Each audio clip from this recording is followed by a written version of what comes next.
We are glad you could join us. We are kicking things off, pun intended, a little early. Pleased to be joined by the head softball coach at Vista Ridge, Mr. JR Romero. JR, welcome to the broadcast. Thanks for coming up. Appreciate you coming on to shed a little love to the softball program and introduce yourself to the Vista Ridge Nation. Absolutely. Thank you for having me, Mike. It's we go way back, and we could get into that another time, but just wanted to give you an opportunity, like I said, to come up and say hello and introduce yourself to the community and to guests to the Vista Ridge world, and tell us about your journey to this place. I know you've been in the district a long time, but tell us about the journey to getting to this position as head softball coach. So, kind of a funny story how I ended up over here. I'm from West Texas, from Lubbock, Texas, and I coached over there for 5 years. Never quite thought I'd be a softball coach. Always wanted to be a baseball coach and coach football and baseball over there in West Texas for 5 years. And then I moved over here to Cedar Park High School, and I came to Cedar Park High School and I coached football, basketball, and softball. I did that for 3 years from 2012 to 15, and I was at Cedar Park for 10 years. And ended up coaching girls basketball and softball, and all of a sudden, before you know it, this opportunity kind of falls in my lap over here at Vista Ridge. And I knew a lot of people over here at Vista Ridge, Mr. Johnson, and then Coach Scott when I used to coach against him over at Cedar Park, and he was over here with Coach Vincent over here at Vista Ridge, and so I knew he was a high person of character.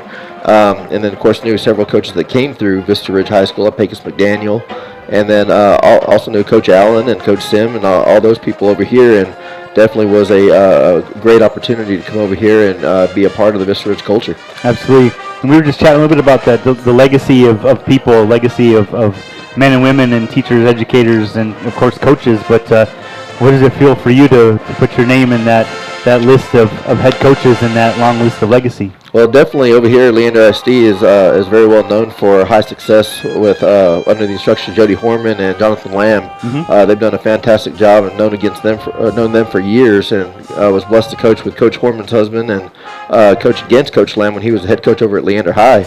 But definitely, it's more of a me being able to understand the opportunity. There's big shoes to fill, and definitely a high legacy of great head coaches that came through Leander ISD and are still with Leander ISD. Mm-hmm. So it's definitely awesome to be even a part of that conversation.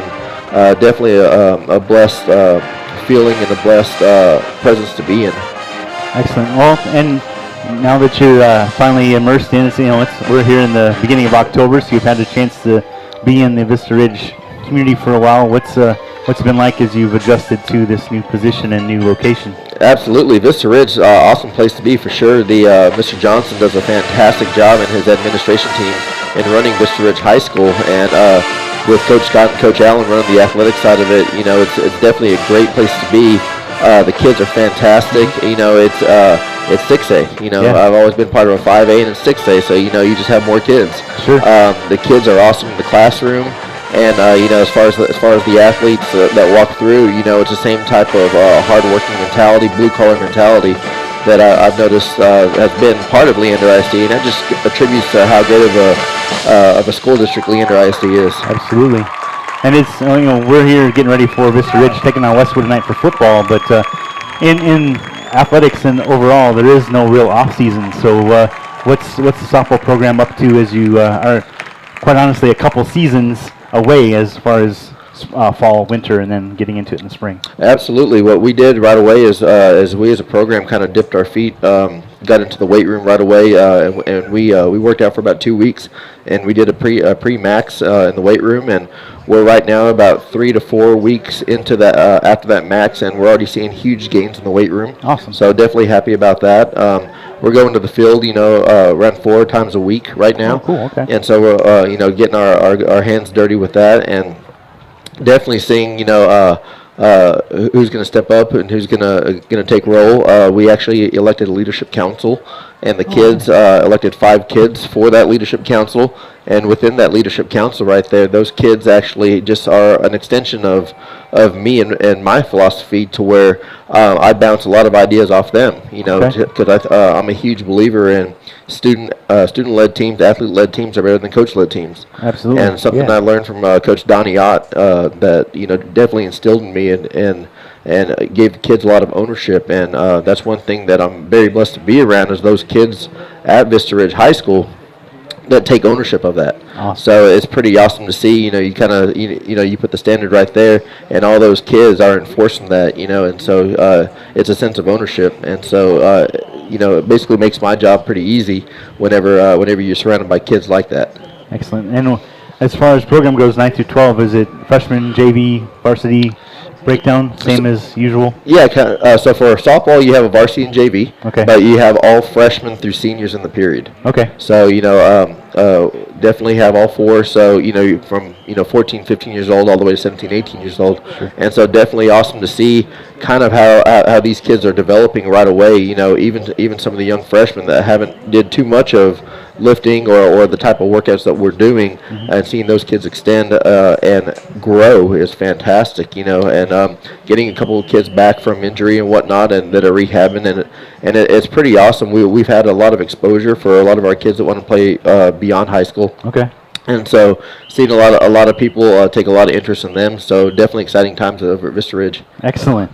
Man, I really appreciate this. Anything you want to share about just you or the culture or anything else? I will turn it over to you for that. Yeah, absolutely. There's a couple things that we're instilling. We have a whatever it takes philosophy, and what we're doing is we've seen great strides. We had 100% pass rate in the classroom this first 6 weeks, and one thing that we're doing is for each thing that the kids are going through.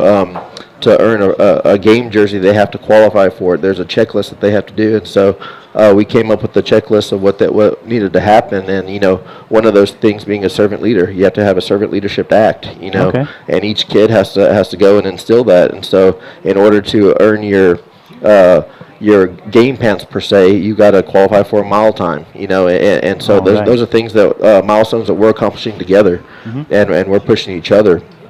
And so definitely, the girls are taking that on full force. Other thing that they're doing is, we definitely strive off the, four words that describe our program. One is trust. Okay. Next one's reliability. Next one's selflessness, and the other one's relentlessness. And so, what we do is those are our four core values of our program. And so each kid has to exhibit those qualities right there, and then be voted on by their teammates in order to get their number. And their number on the back of their helmets, each one of them has those four qualities written inside the number. And so in order for those kids to qualify for those numbers, they have to be voted on by their teammates and vice versa. Awesome. So it's kind of a little synergy type thing there.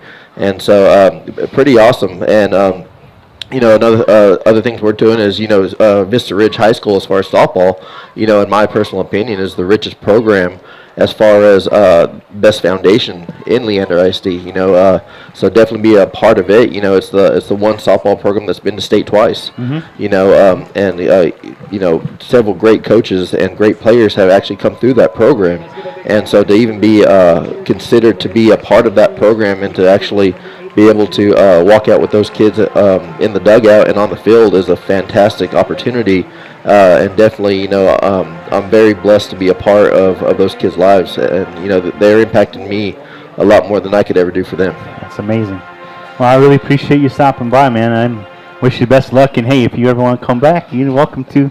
Absolutely, man. Absolutely. Appreciate it, Mike Rose, and definitely, Vype is in great hands over here with this crew right here, and so if you guys are out there and you're ever trying to catch a game or whatnot, make sure to tune into Mike. And Mike, the best thing about Mike, he gets pretty emotional during some of the games. So yes, I do. So my parents out in Lubbock, Texas, anytime they listen to Mike, they were getting fired up too. So. Well, I almost got a technical during the playoffs last year, so I remember the glasses. I remember the glasses routine. Yeah. Oops. Well, thank you so much for stopping by. I know this is a time out of your schedule, and enjoy the weekend. Go UT. Go Cowboys. I appreciate it. Enjoy the weekend. Yeah, man. For sure. Thank you for having me on here, Mike. Head coach JR Romero of the ladies softball team. Best of luck in the future for the program and continued success. Thank you, Mike. Appreciate you. All right. We're getting ready for kickoff, so we will keep it right here, let you listen to the music from the band and give you some of the sounds, and we'll be going live here again with kickoff in just a few minutes.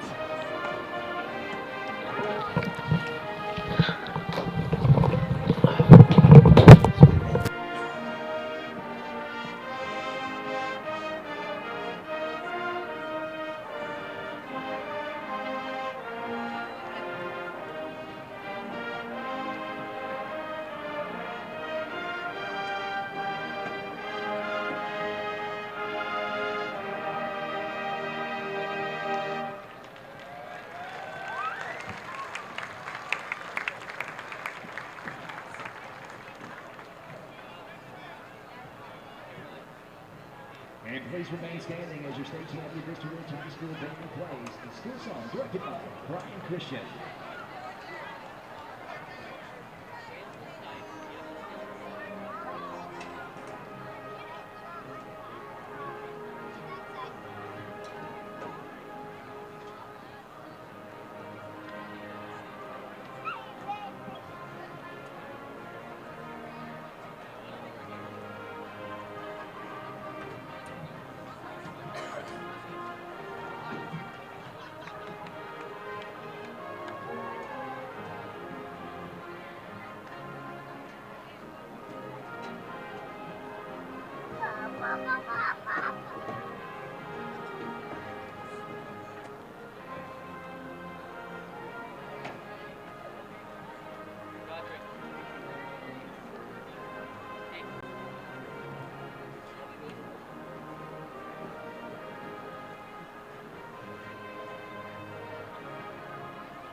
Good evening once again, ladies and gentlemen. Michael Rose here along with Trey Grubb in our QA back at Vype Live. That's Mr. Skylar Gillespie.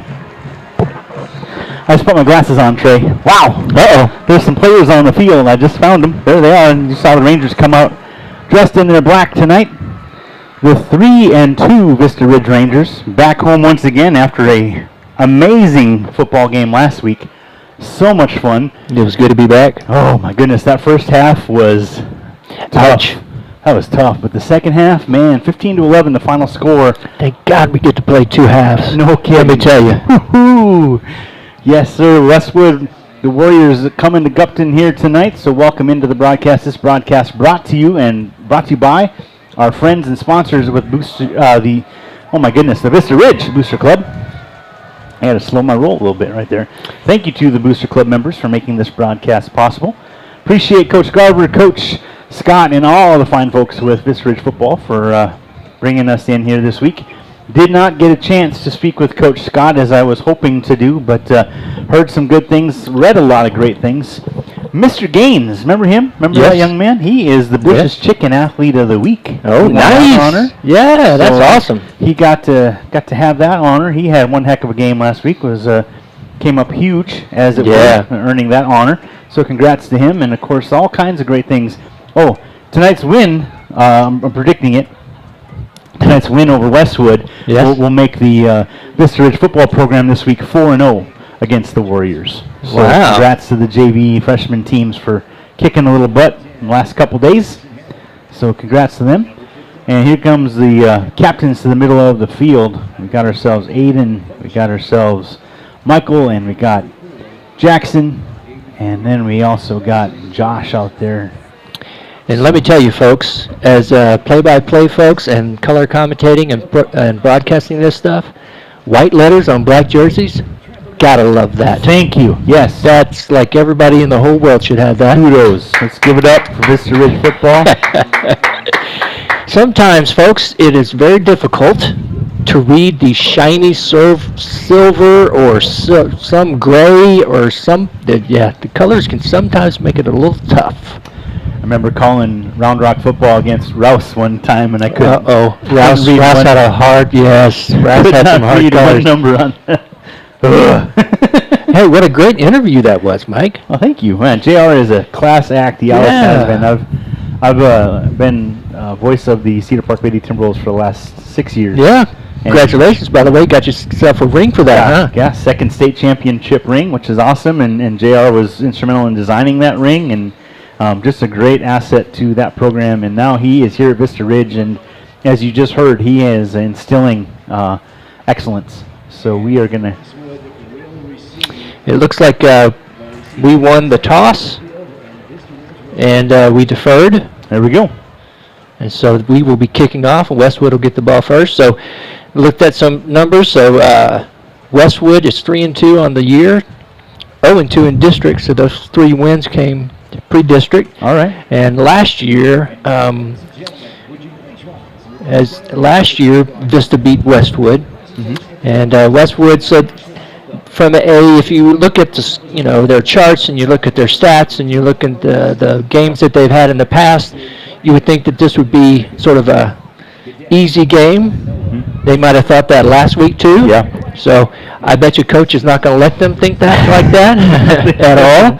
So they had a lot of good stuff they could look at on film, and so I bet the guys are ready for this one. I think you're right. We're going to kick it down to the choir. Looks like they're assembled for the national anthem, so we'll let them rock that for us. Yeah, as the colors come to the midfield, we can see them on the field and the jumbotron. I made a commitment to myself this week that I'm going to do my best to check that jumbotron way more than I ever have, so I can catch the plays. So thanks to the that's nice to actually have somewhat of a replay. Somewhat. All right, here we go, folks. Ranger Choir, the special guests from Henry and Stiles Middle Schools will sing our national anthem.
Well done, and well done.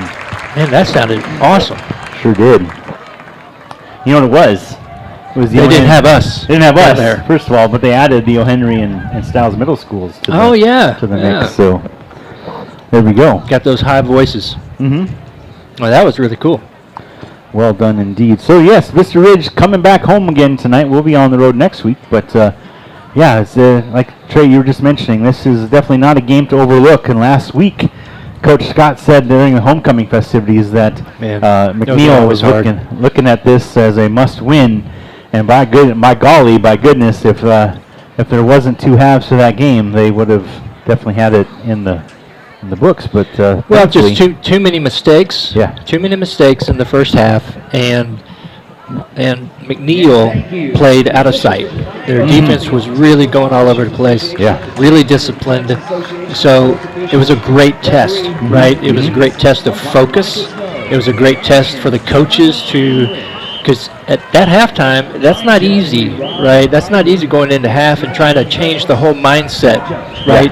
Yeah. And they came out and, put up a goose egg for them, right? Defense just laid the wood down. Yeah, oh yeah. So really, really good game, and I'm sure we'll get to see some of that. And I would imagine he's actually quite happy to have his defense start this up. Oh man, so some of the players high-fiving and stuff, the young kids that were coming out of the choir. And I don't know if you saw it earlier, but looks like we had some, maybe some O'Henry and middle school kids on the football team come out. Oh, yep, there they are in their jerseys. I see them, yeah.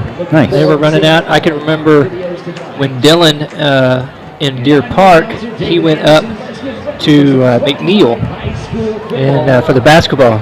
Oh, yeah. And I can remember going up, and he said, one day I'm going to be playing on this floor. And he sure enough he did. Nice. All right. Here we go, Mike. Friday Night Lights about to kick off. Number 8, back deep. That is Brian Perkins for the Westwood Warriors kicking things off. This is going to be our man, Mr. Caden Cornwell. Caden's had a good year. Really has. We've had one game, really, where all 3 phases looked really good. And if we can have that again tonight, we should be able to take care of Westwood. I'm right there with you.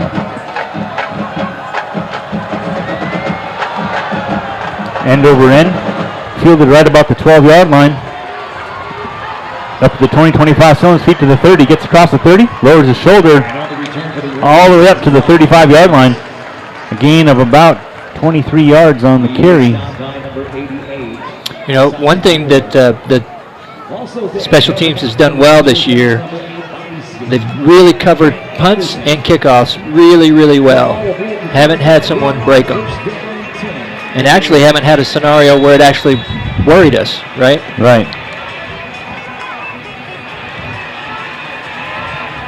Quarterback for the Warriors, that's number 10, Owen Norrell. Norrell has 2 receivers to the near side and up back here on the near side as well. A little movement there on the far side by the Rangers. The free play as the flag dropped over there on the end. So it might be yeah, just a little excited. Trying to time that blitz on the end over there. Got some movement. So yeah, encroachment against the Rangers. Move them up 5, so I believe it'll be 1st and 5 instead of 1st and 10. So something I saw just a second ago, all of these kids have known each other forever in this district, right? They've played against each other in middle school. They've played against each other when they were little. Offensive lineman comes out and he high fives like 2 or 3 of the defensive linemen. They've probably known each other since they were itty-bitty kids. Norrell has 2 backs in the backfield. Up back, quick throw to the far side. Caught. Good pursuit and pressure by the Vista Ridge Ranger defense. Knocks him back a couple yards back to the 37. It'll be 2nd down and 8. Make that 2nd and 7. That's number 8, Glenn Anderson on the tackle. Also there helping out is Simon Allen. Yeah, they covered last week. That initial bubble screen like that hurt us. Yeah, it did. Guys were ready for it this time. 2nd down for the Westwood Warriors. 2 receivers to each side. Norrell takes a snap. Handoff right up the middle. Up across the 40, but not much after that. Up to the 41, a gain of 3. It'll be 3rd down and about 4. Their first the Rangers, number 58. It'd be really great to get him on a 3 and out, especially after losing 5 yards. 2 yards on the play. Absolutely. Shout out to all these young men on Vista Ridge. They've been having a lot of fun just starting to get into their frame of mind by meeting with them on Twitter and saying hello and following each other. So it's been a lot of fun to continue to grow this relationship. And we have some movement, looks like. Yep. It's going to go against the Warriors as a lot of our Ranger players pointing at the other side. So there we go, Trey. We got And that it was- 5 yards back. Just There was like that. actually a penalty. You know, sometimes you just wish if you could just point, Yeah, and that's- it would work. Yep, you move. That happens. Seems to happen in the NFL a lot. Oh yeah, that happened over there. Throw the flag. I believe you. How was that game last night? Did you watch the? Yeah, it was terrible. It was no, sorry, I take it back. That was abysmal. That was the worst game I've That was ever 7 seen field in my goals. life. 7 field goals, baby. So it was a kicker's dream. Yeah, the Minnesota Vikings kicker Greg Joseph won NFC Special Teams Player of the Week for having 5 of them. So I know what that's like. That's so. Hey, take the win. Ugh. So not sure what the discussion is here, because they haven't gone back 5 yards. He said.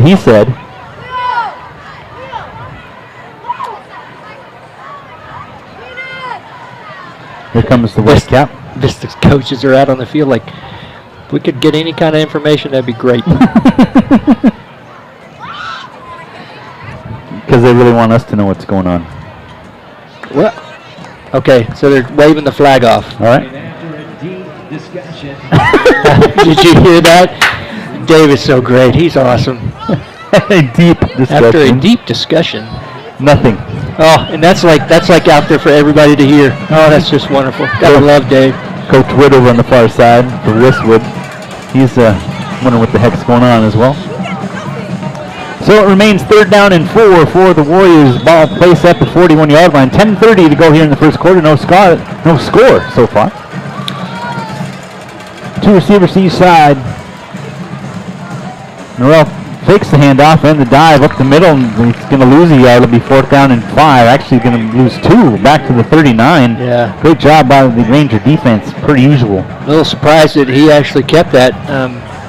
Defensive end crashed. Yeah, It's been not really sure good what to he saw there. have the running back heading out. So, just so you know, folks, we have a live microphone out there picking up the crowd noise, and all of those middle schoolers that we were just talking about that play football are now out in front of our microphone. So, please forgive us for all the middle school type Antics. hoot nanny, and they're all super excited. And here we go, Westwood punt. to punt. Ooh.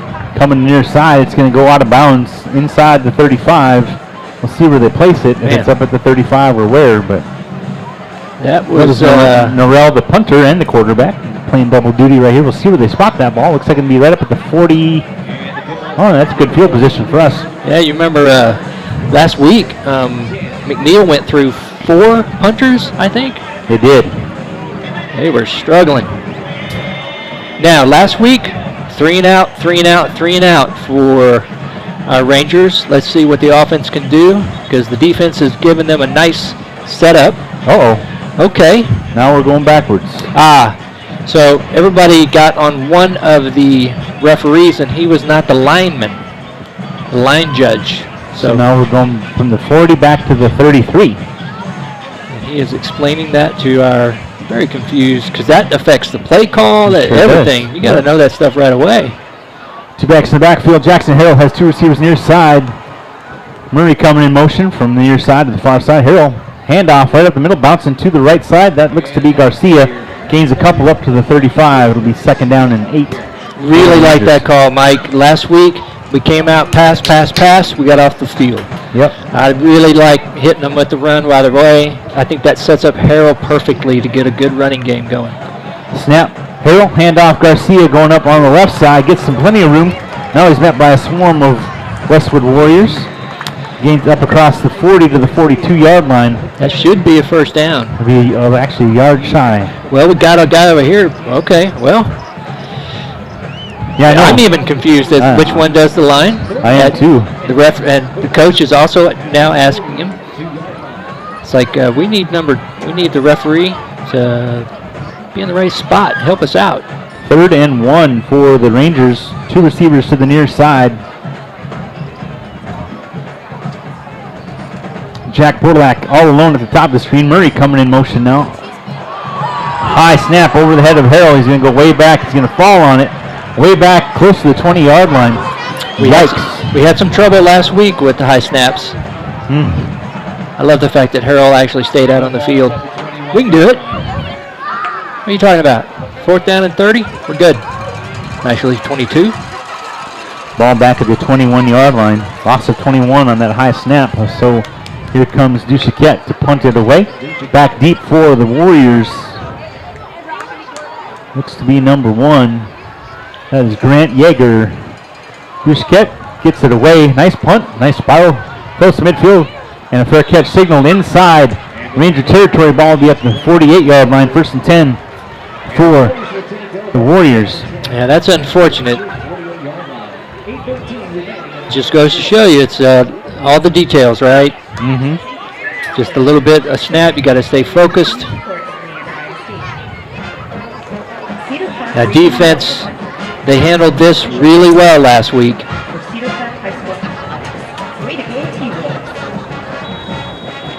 Gotta love this, Mike. The fans, the band, it's good stuff. Friday Night Lights, baby. 2 receivers to each side for Norrell. Norrell takes a snap, looking to throw. Flush out of the pocket. Flag on the play. Looks like to be holding on the Warriors as Norrell gets up across the 45, down to close to the 40, at the 42, but I think this one's coming back. So great job by Gaines. Player of the week. Player of the week. Player of the week. There we go. Attaboy. Great job. He did not go for the fake. Stayed with the wide receiver. Nowhere to go for the quarterback. He had to tuck it and run. And when the quarterback changes direction back there, those offensive linemen, that's tough, right? Because they're blocking one way, and then all of a sudden the quarterback's going back behind their back to the right. Mm-hmm. Defender starts to move, and instead of trying your best, a lot of times they'll grab him and hold him. 1st down and 20 after the holding penalty against Westwood. The ball back in Westwood territory at the 42-yard line. 2 receivers to the near side, 1 back in the backfield with Norrell. Norrell takes the snap, going to hand it off. Bounce into the middle, lowers his shoulder, trying to push the pile forward. Gets about 2 yards on the carry up to, actually make that a yard, up to the 43.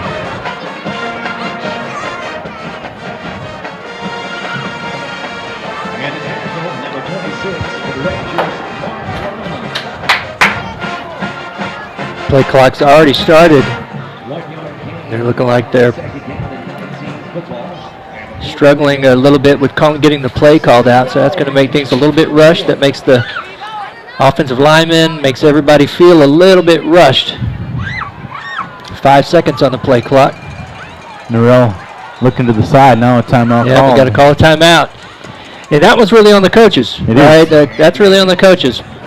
They weren't ready for the 2nd and 20 call. Another shout out here to our QA tonight. That's Skylar Gillespie. Skylar joining us for the 2nd week in a row, Trey, so he must like us a little bit. Man, I appreciate that, Skylar. I do too. I sure hope we sound decent up in Illinois. I'm not sure about right here.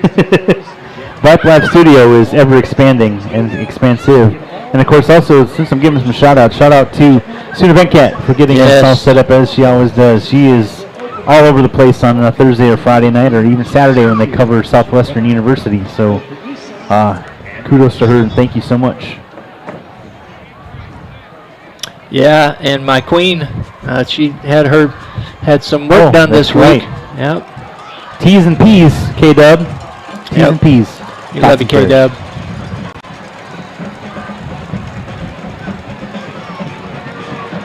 Second down and 19. Ball at the 43-yard line of Westwood. 2 receivers to the near side, 1 to the top of the screen. Owen Norrell is the quarterback, a junior for the Warriors. He is in shotgun. Receiver coming in motion from the far side to the near side. Snap. Norrell rolling this way, looking to throw. Throws off his back foot. Lefty, nice catch up across the 40-yard line. Knocked out of bounds. We'll see where he gets spotted at. Looks like it's right there on the line, so close to a 1st down. Good pitch and catch for the lefty, Norrell, huh? Yeah, that was a great catch. Yeah, but Norrell did a great job of leading him out there. Throw the ball to where your wide receiver can run to it, right? Did you catch the number of that young man who caught the ball? I missed it. I did not. All right, we'll get him again. Trips to the far side, 1 receiver to the near side for the Warriors. 3rd down and 2. Gain of 17 on that last little pitch and catch. Ball at the 40-yard line of Vista Ridge. Quick slant, caught to the 35 to the 30. Still on his feet, makes a move. Back to the near side, gets up across the 25 down to the 24. It'll be 1st and 10 for the Warriors, and they are on the move. 17 on one play, 16 on the next. That was a great read running back coming out, had a linebacker following him, so a lot of space out there for him. 2 receivers to the top, 1 back in the backfield. Tight end here on this near side. Snap, Norrell rolling. Throws off that back foot, caught close to the 20-yard line. Ball up to the 21, a gain of 3 on that little pitch and catch. That lefty, Norrell, has some good motion going to either side. That's pretty impressive for a junior quarterback. Yeah, threw the ball down where only his guy was going to be able to get it. It's either going to be caught or skip pass. Skip pass. There you go. Trey's catching my lingo. I love it. That's right. I threw you the softball. Thank you so much. 2 receivers near side for the Warriors. 2nd down and 6. That make that 7. Handoff right up the gut. Good stop. No gain on the play. Ball back to the 21. Great job by Cole Warnick there coming in. Or not. Is that Cole Warnick? That can't be Cole Warnick. Caden Dees, number 18. Caden Dees, yep. I was just talking about those white numbers on black jerseys, and what did I do? Gave more checks out for the Rangers on defense. Yeah, great job by Dees coming up the line there. Put him in a tough 3rd and long. Caden up there on the far side. Aiden Cruz down on the near side, defensive ends. 2 receivers near side. Snap, Norrell. Norrell straight drop back, looking to throw. He's going to get sacked. Nope, he gets out of the way. Still on his feet. Eludes a couple of tacklers. Hit as he throws. Ball tipped in the air, incomplete, out of bounds. It'll be 3rd down. Make that 4th down. That challenged my camera skills. Wow. Great job by Norrell. Get out of that. I would think they're going to go for it here, unless they have a. I wasn't able to catch the kickers and see how they were doing in pregame. I didn't see him either. But the play clock has already started, so it looks like they're sending in the kicker. You are correct, sir.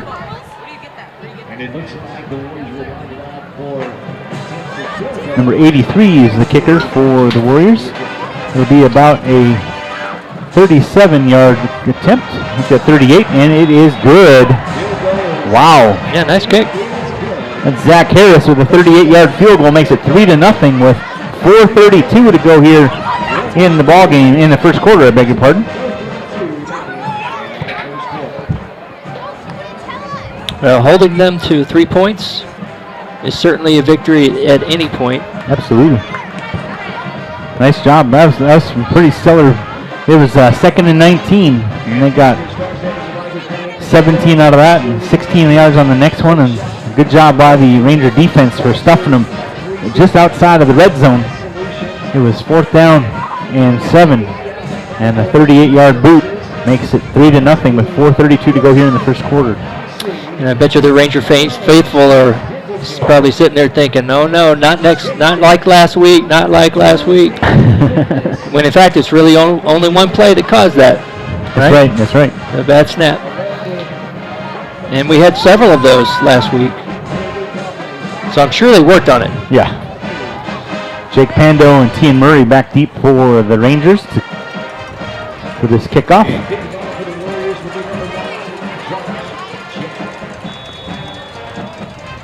Got a plethora of special teamers here for the Warriors. Number 19 to kick it off. That is Josh Jack. Oh, what a name. That's right. We'll end over in Pooch into the corner. Oh, that's a free ball. Who's going to get there? Looks like the Warriors came up with it. Yeah, that's why you do those Pooch kicks. Oh my goodness. He was not ready for that. No, he got schmucked in the face. That is a technical term. 1st and 10 for the Warriors on the Pooch kick. Yeah, that's why you make those. And a lot of times they're not high enough to cause that kind of problem. That was a really, really great kick. Ball placed at the 37-yard line. Tremendous field position for the Warriors.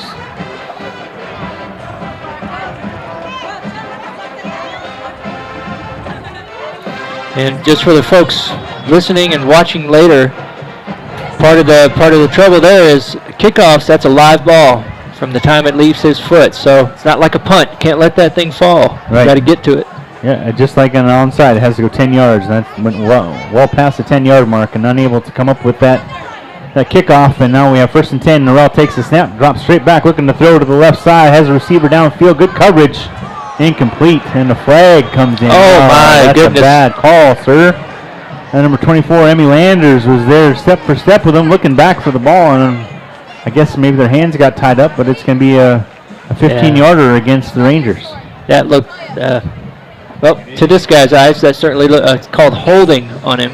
Okay. So not interference. So I guess So a 10-yarder. he grabbed him. 1st and 10 for the Warriors. Ball will be placed. Still think it was a bad call, by the way. I thought that was pretty good defense. I thought you said they gave him 15. That's frustrating. Okay. That is odd. Holding should be 10. Snap handoff going to the right side. Gets up across the 20, close to the 19. That's where they'll mark him. Well, maybe they called pass interference. He did the holding sign. Gain of 3 on that one. 2nd down and 7 for the Warriors. Now they're in the red zone for the first time at the 19-yard line. Here the referees are trying to trick us too. I think they are. Well, they're doing a great job because baffled am I. Defense got to step up here. Maybe we'll get ourselves a turnover. Definitely, once again, like earlier, holding the 3 points. 2 receivers to the near side for the Warriors. 1 receiver to the top of the screen, back in the backfield along with Norrell. Takes the snap, looking to throw once again. The lefty takes a step forward. Ball way over the head of the intended receiver, incomplete. It'll be 3rd down and 7. Yeah, that one got away from him a little bit. And he was covered really well. So when you got great coverage, that puts a little bit of pressure on the quarterback to have to make a really good throw. Try to get it into a tighter window. Anias Vance in the backfield along with Owen Norrell, the quarterback. Receiver coming in motion from the far side to the near side. Rolling here to his left is Norrell. Quick throw, caught up at the 10. Knocked backwards, but might have forward progress all the way up to the 10-yard line. It should be 1st and 10. Actually make that 1st and goal for the Warriors at the 10-yard line. Gain of 9 on that pitch and catch. Yeah, he had a couple of choices there. We actually had some missed coverages.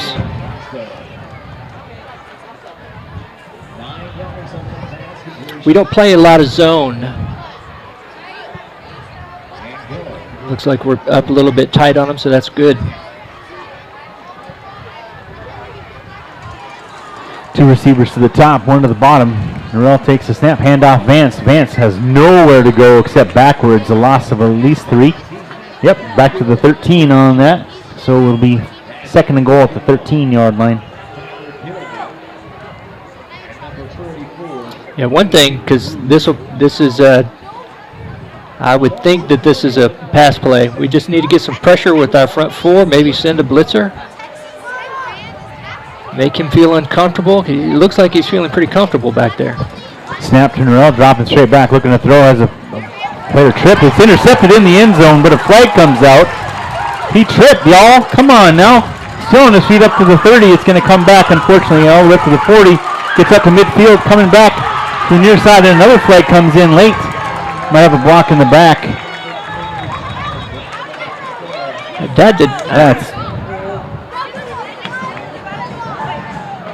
I would. He really looked like he just tripped and he just fell down. I don't even know who. Our guy wasn't even near him. That's. How do you get? Yeah, that is ridiculous. Unless it happened way before. You know, maybe a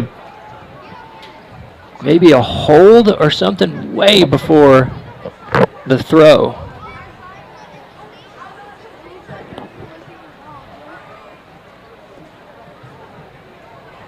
But he was our guy that caught the interception. He was a good 5-6 yards away from the wide receiver.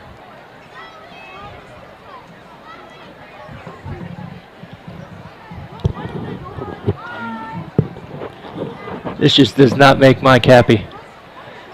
Now, here we go. Illegal block in the back.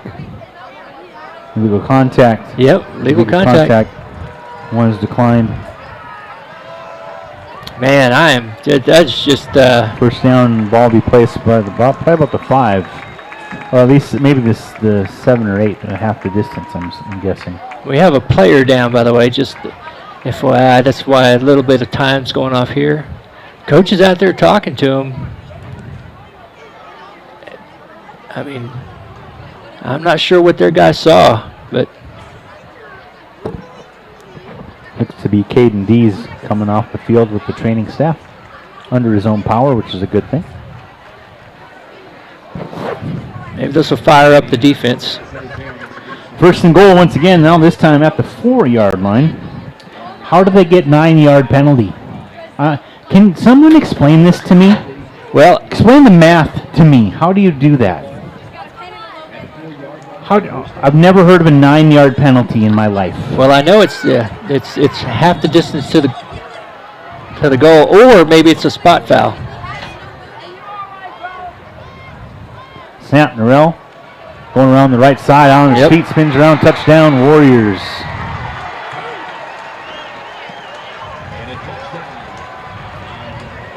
Bull.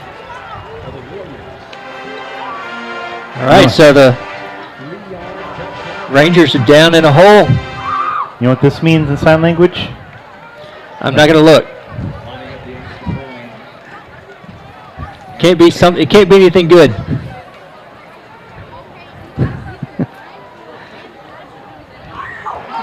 Extra point is blocked. Warriors fall on top of it. Oh my gosh. Put the flags in your pocket. Wow.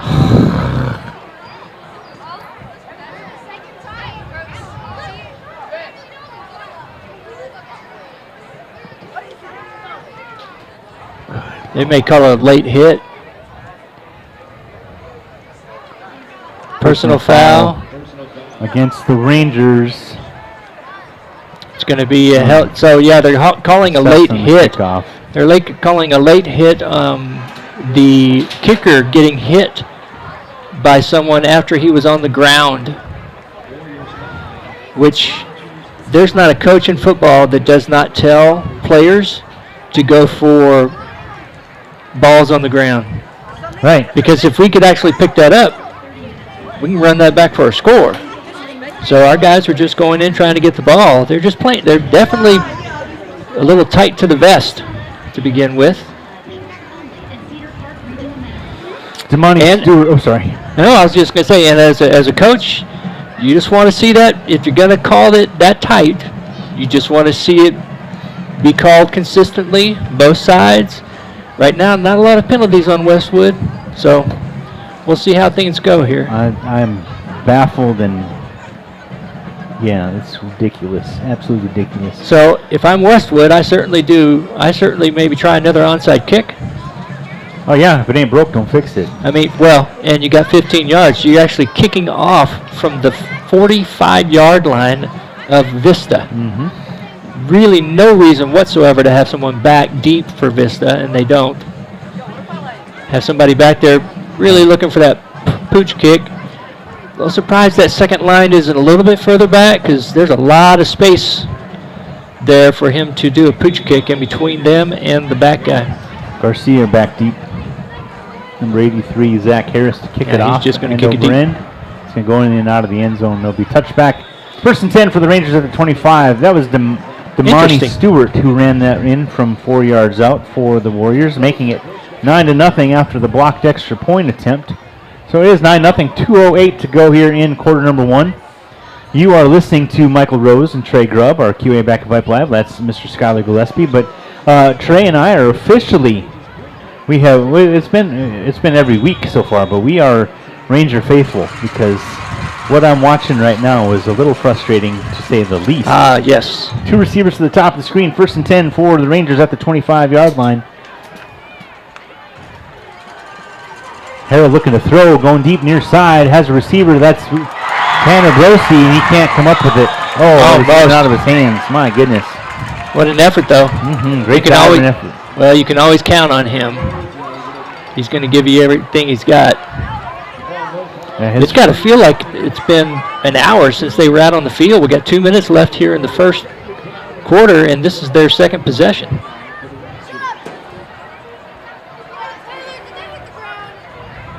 Two receivers to the top, one to the bottom, two backs in the backfield, the up back on the near side. Brosey coming in motion. Jet sweep coming near side.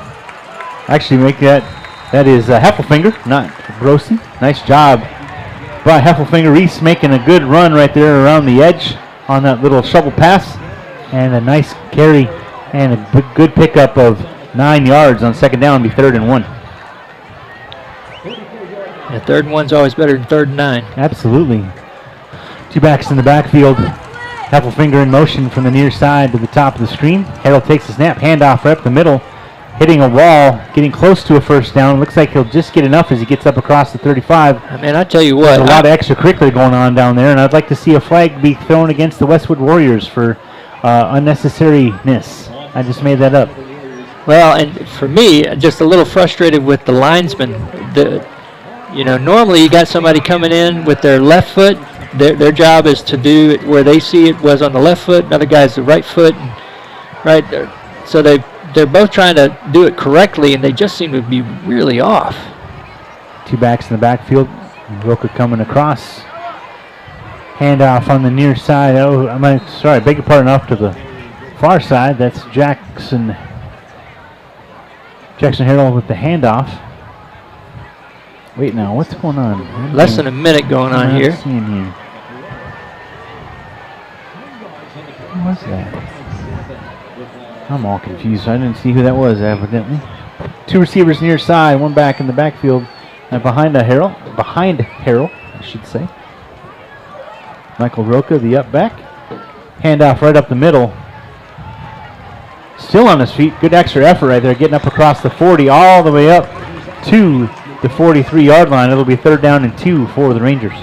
And Michael's one of my favorites. He's always doing things the right way. Really glad to see him back out there after having some injuries the first couple of weeks.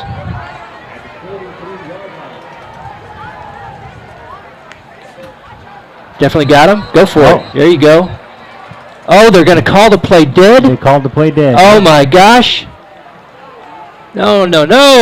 That's a free play. He wasn't unabated to the quarterback. Oh, my goodness. That's horrible. That is horrible. Folks, if you're not unabated to the quarterback, it's a free play. Unless you knock a player over, and that certainly did not happen. Wow. Unfortunate that we couldn't get that free play, but it does result in a first down. 1st and 10 for the Rangers at the 48-yard line. Yeah, they'll wind the clock, and this will take us into the second period. And that'll do it. At the end of the first quarter, the Westwood Warriors on top 9-0. Oh, let's hope our referees can go, gather themselves.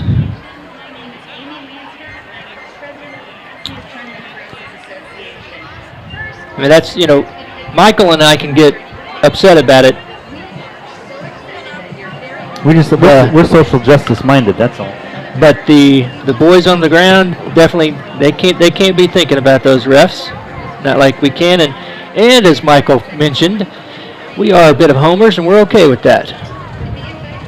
We're here for Vista Ridge, and obviously love all the kids and want all the kids to have success. We just want our kids to have the better score at the end of the night. Yeah, well said. That is for sure. And kudos to the coaching staff for not losing their minds. That penalty in the end zone, I think one of the reasons why it was on the 9-yard line, because they were in the end zone. If he actually called something in the end zone, then it would have been on the 1-yard line? Because it would have been an end zone foul. So my guess is it was a spot foul, which is why they ended up where they were. But we're in the second quarter. Get a good another start here. As you can see, we switch sides of the field. Harrell takes the snap. 1st and 10 for the Warriors. Nice good run by Garcia up the middle. Still on his feet. Across the 40 to the 35. Spins around. Knocked down inside the 35 up to the 34-yard line. A great run for us. That was some anger running right there. That's right. That was anger running, getting that second quarter going. Wide receivers, every one of them blocking downfield. That was good stuff. Gain of 16 on that carry for the Rangers. Harrell throwing to the near side as Portalack. Oh, what a catch. Nice catch. Oh, what a catch. First and goal for the Rangers at the 1-yard line. Oh, my goodness. Jack Portalack with a great catch. The senior wide receiver showing off them beautiful hands. And the Rangers quickly up on the ball. We're going to have ourselves a quick touchdown come up here in just a hot second, y'all. What a great catch. Yeah, and I think that was an NFL catch. I think he actually got both feet in there. It's good stuff. Two receivers to the near side. Receiver coming in motion. That's Heffelfinger. Handoff. Touchdown. Garcia. The Rangers on the board with 11:25 to go here in the second quarter. How about them apples? Tasty apples. I like that. Some angry running. Great job dropping that pass in there by Harrell. Fantastic catch. Couldn't have played better defense. Just a better pass, better catch. Cornwell out for the extra point. I think it's Cornwell. Let's see. Oh, actually, that is Clarence. Spot kick on the way. It is good. It is 7-9.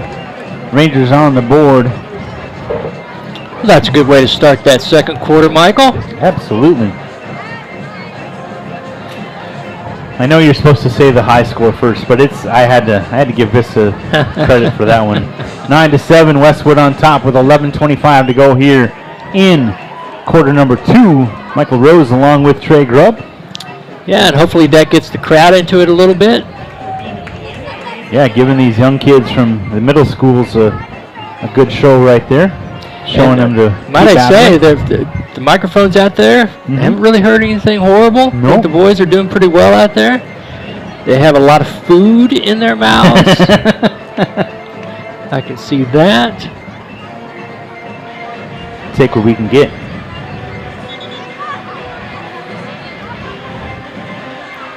All right. Vista Ridge kickoff unit getting out there. Coaches raising their hands up, just trying to get the players pumped up. It does seem a little bit, quiet out there. Football is a really big game of energy and passion because you got to fight through any kind of injury or pain or any of that kind of stuff. So, got to get some yelling going. Caden Cornwell to kick it off back to the Warriors. Puts his foot into it, coming to the near side. Caught up at the 10, up to the 15, to the 20, to the 25. Still on his feet and gets across 25, lowers his shoulder. Be first and 10 for the Warriors at the 26-yard line. Nice little return right there.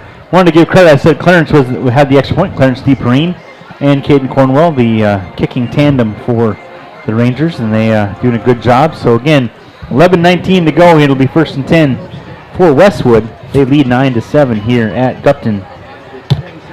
Yeah, I know I mentioned it earlier, but just a really great job by the kicking unit. Rarely do the opposing returners get into that second layer. Generally get stopped by that first group getting to them, and nobody's outside their lanes. Everybody's disciplined. Just really great job. Kudos out to the special teams coach, because I really do like our special teams units. A lot of times it gets forgotten. They're doing a great job. Two receivers at the top of the screen. Norwell takes the snap, fakes the handoff, quick throw to the far side, caught to the 30, up to the 35, lowers the shoulder, gets up across the first down marker, close to the 40-yard line. It'll be first and 10 for the Warriors. A quick pitch and catch out to that far side. Yeah, took advantage of everybody being a little pumped up after the touchdown. Everybody was going to the left there. Everybody bit on the fake handoff. Rangers use a little bit more discipline than that.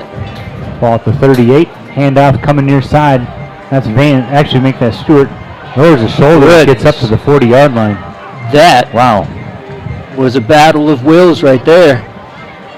Great hit by Brandon Bastow. Very much so. That's football right there. That's why I never played football. That's why I should have never played football, but took a beating on the practice squad. I was trying to say. I can't remember what it's called, but yeah, it took a lick every time. 2 receivers to each side for Westwood. Ball at the 40-yard line. Norrell looking to throw. Steps up in the pocket, eludes one tackle. Hit as he gets up across the 45. Close to another first down. It'll be it'll be second and looks like 1. I think they might give them to him. Actually, 3rd and 1.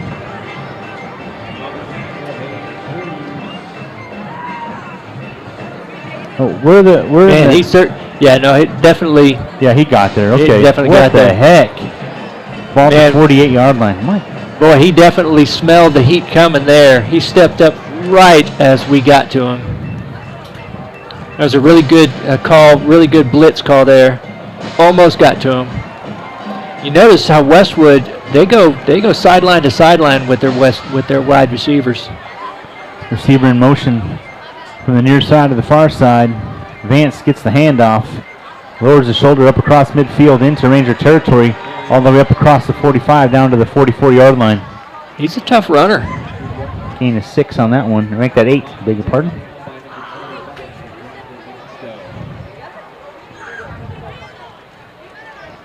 He is very much so. 2 receivers to the far side. One to the top, one to the bottom of the screen. I don't even know what's up or down anymore. Norrell takes the snap. Handoff.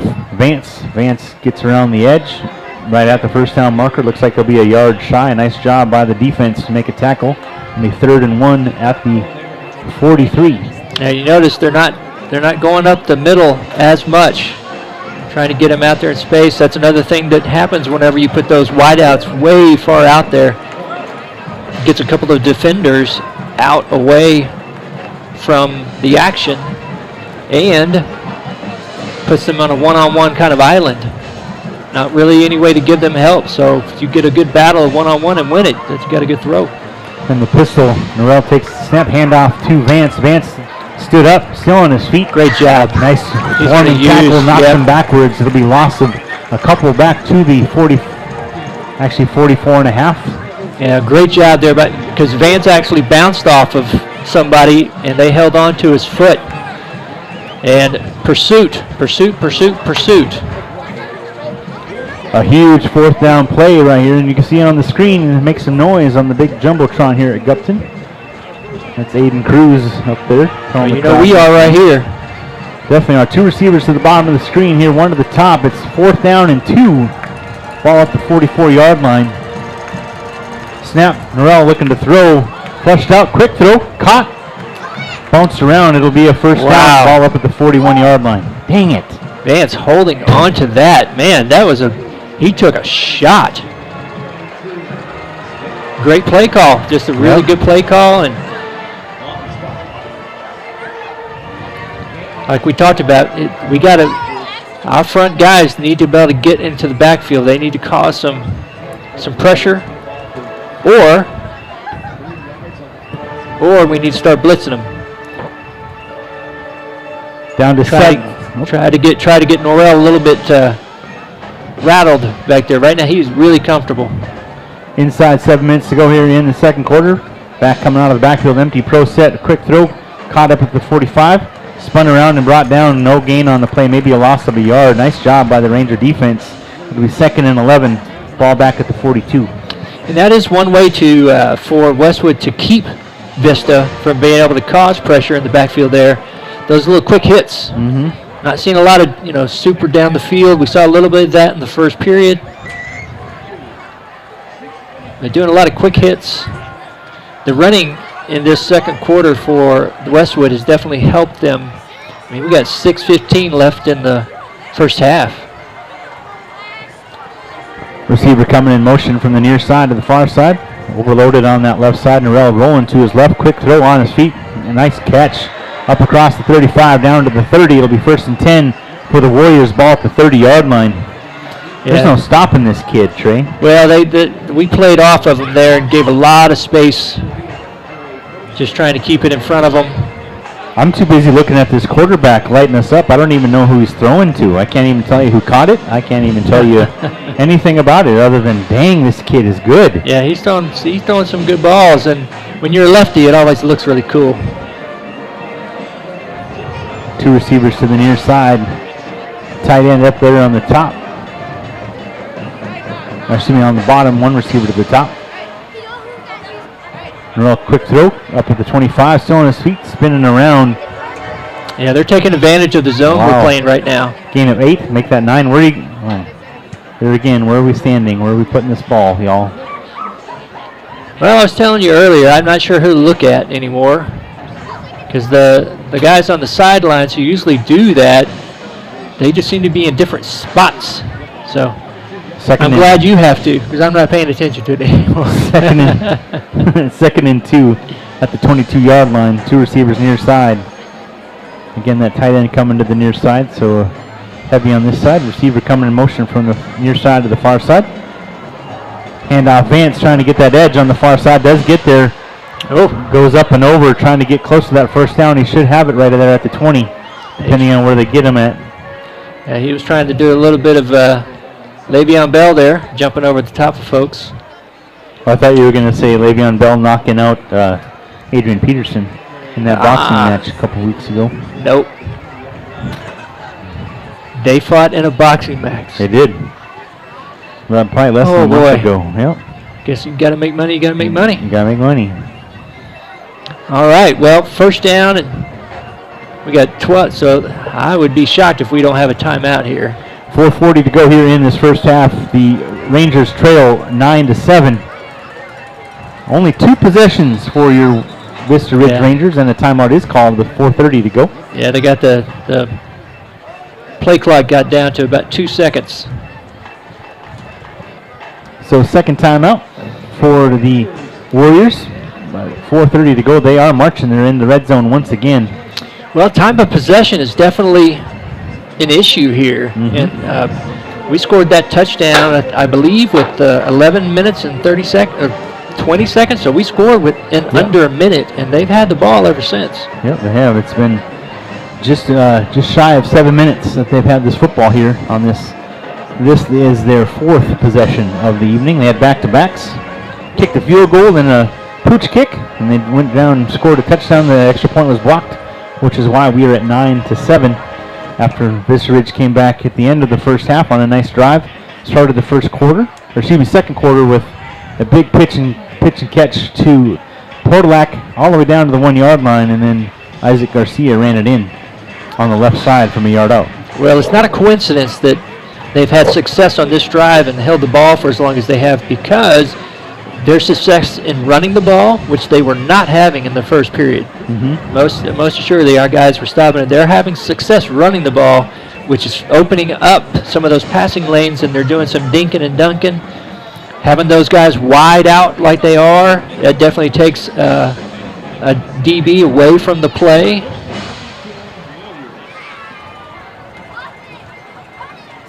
And Stewart trying to get it on the edge. He won't get much, if at all. It looks like he'll give him a yard up to the 19. He'll be second down and 9. Yeah, if you're looking at like opponents, we beat Cedar Ridge, right? They lost to Cedar Ridge. All they got was 14 points. Oh wow! 40-something to 14. So I would imagine they're definitely playing better here. Once again, getting late into the play clock. They're calling some good plays, but definitely putting some pressure on their players to have to come through late in the play clock. 2 receivers to the top, 1 to the bottom. Yup, back there in the far side. A real quick throw as he's flushed out, and a nice job of pursuit. Only another yard on that pitch and catch. Will be 3rd down and 8. Ball at the looks to be 18-yard line. I don't know if you saw that, but Norrell had the peace of mind to hold that ball when Dees jumped up. Was that Dees? Yes, Dees jumps up right as he's about to throw it, or else pulls it back and then is able to let it go. So you're right. He's a pretty impressive player. He is definitely dissecting the Ranger defense with his left hand, that is for sure. 2 receivers to the far side. Norrell takes the snap, looking to throw. Has a receiver going across. It's caught inside the 5. 1st and goal for the Warriors. Ball will be placed about the 1-yard line. Yeah, and that's one of those, like I was talking about. They're putting those players way out, and so that is making it a one-on-one. And he was able to get to the inside And once you got them to the inside and you beat that cornerback to the inside, that's tough to recover from unless your safety comes over to help you.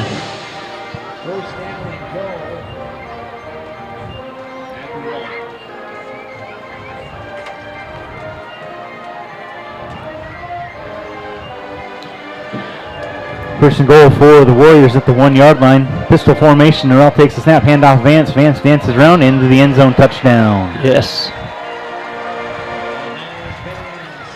It's apropos that he's the one that scores that touchdown because his running is what really changed that possession up for Westwood, who had been struggling running the ball.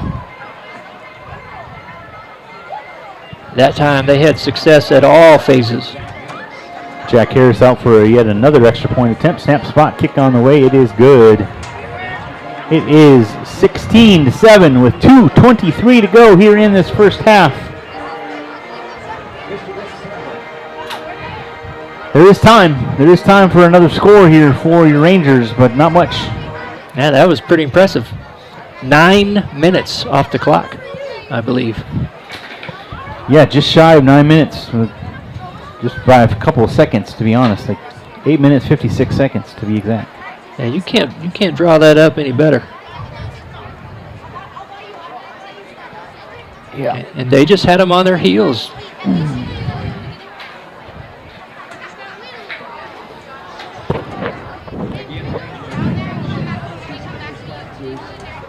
Well, one thing that we know from all the games we've done, Rangers are never out of the game. This is true. Even in the 2 losses they've had. And the scores might have been a little bit not really indicative of the game due to late scores.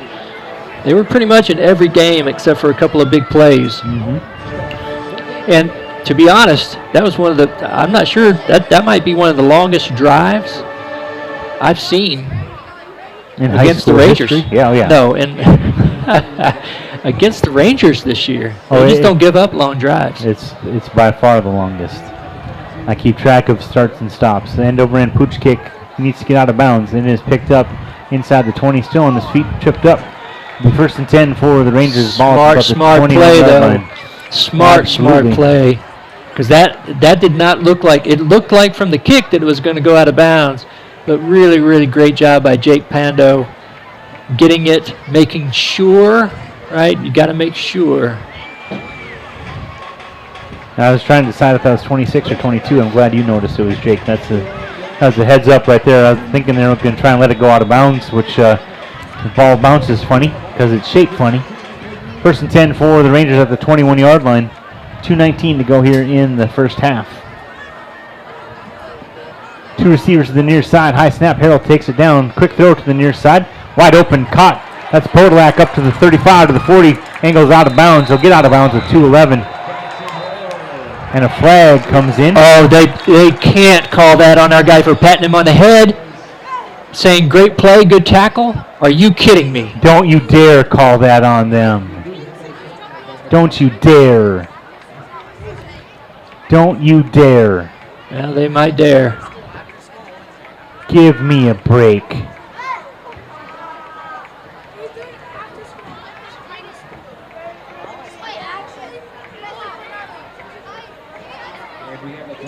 Okay. So, yeah, it definitely looked like he threw him. Once he was out of bounds, he threw him. And that's why we got up, pat him on the head, said, all right, whatever, we're good. That was a 20-yard pass play, and we get another 15 added onto it. It's 1st and 10 for the Rangers with 2:11 to go. Ball at the 39-yard line. Folks, I think Michael might have lost his mind if that had not happened that way. So. I just would have started crying. That's all.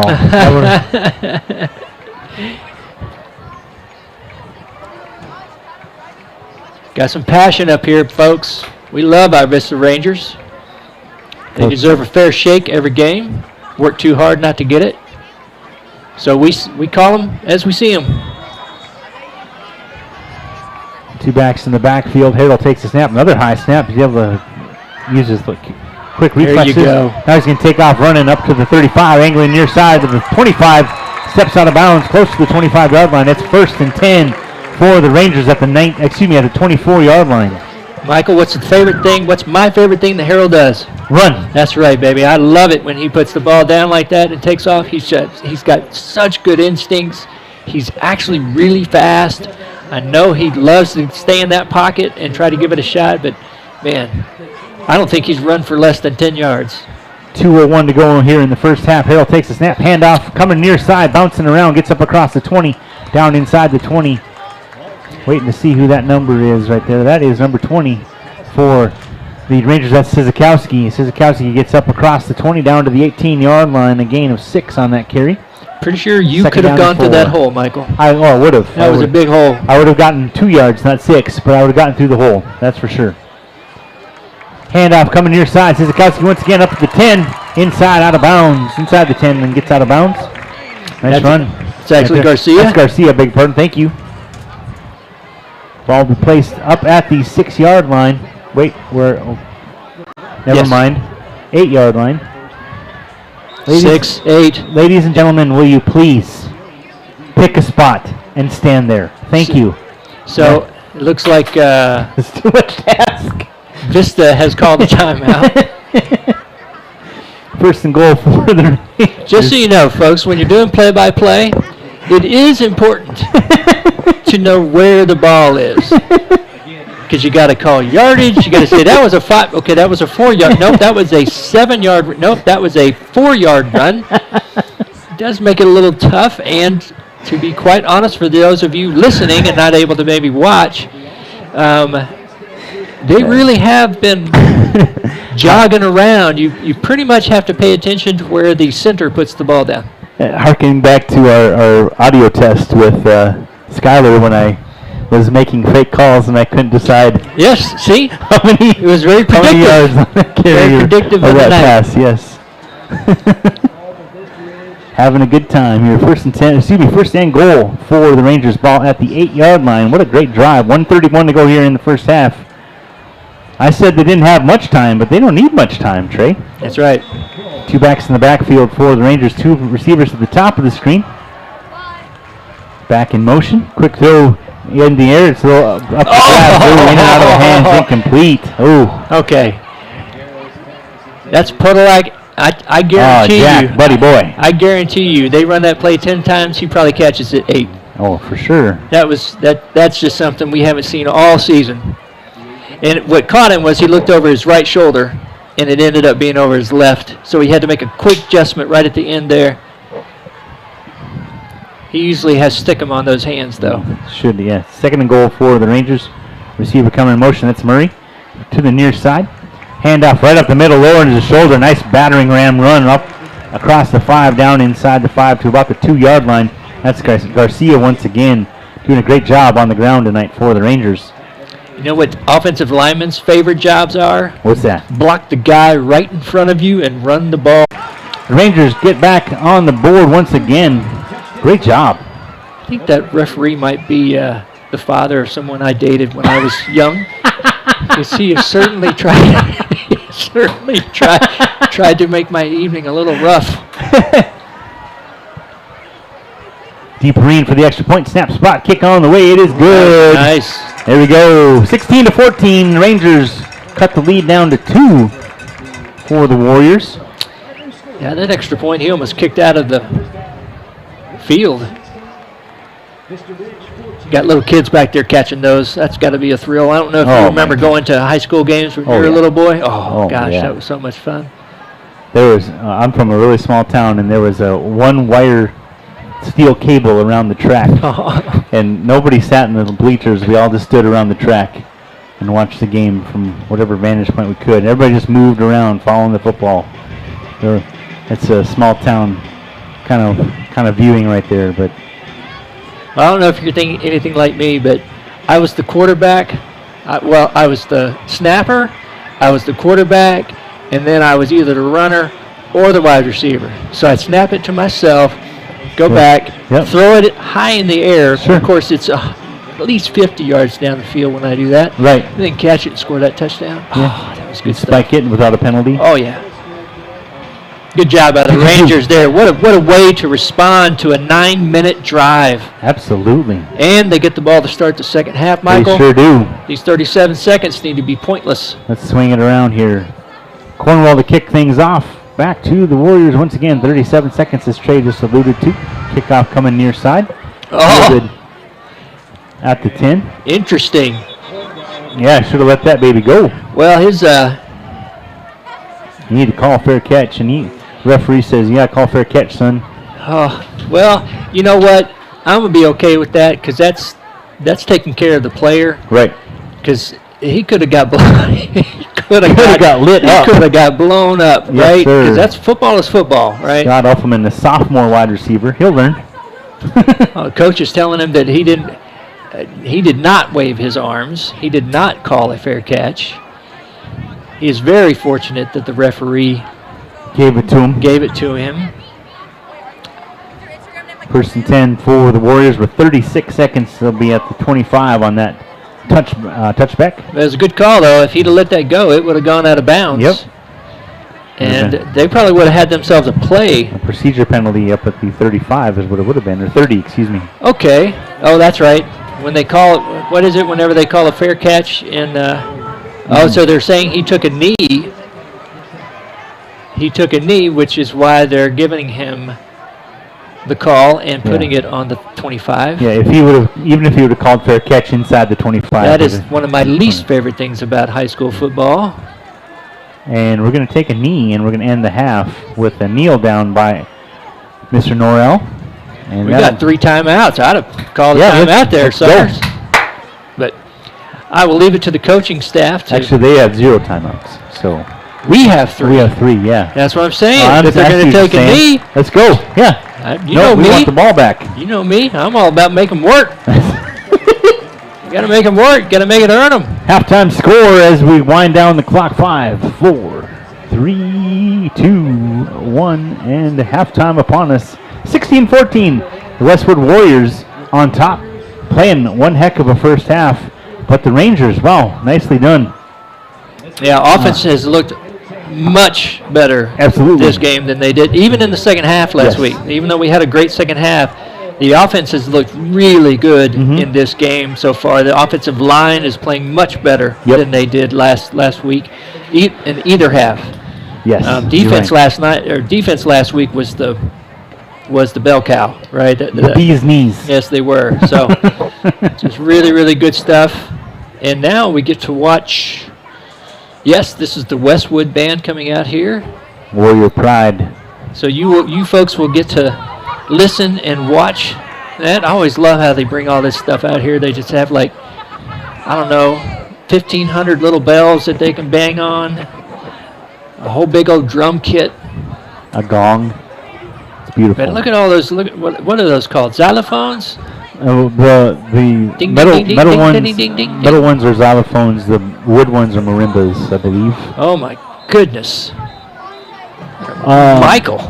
I spent about 5 minutes. I spent about 5 minutes in percussion in elementary and middle school, and then they realized that I couldn't keep a beat, so they gave me a trombone instead.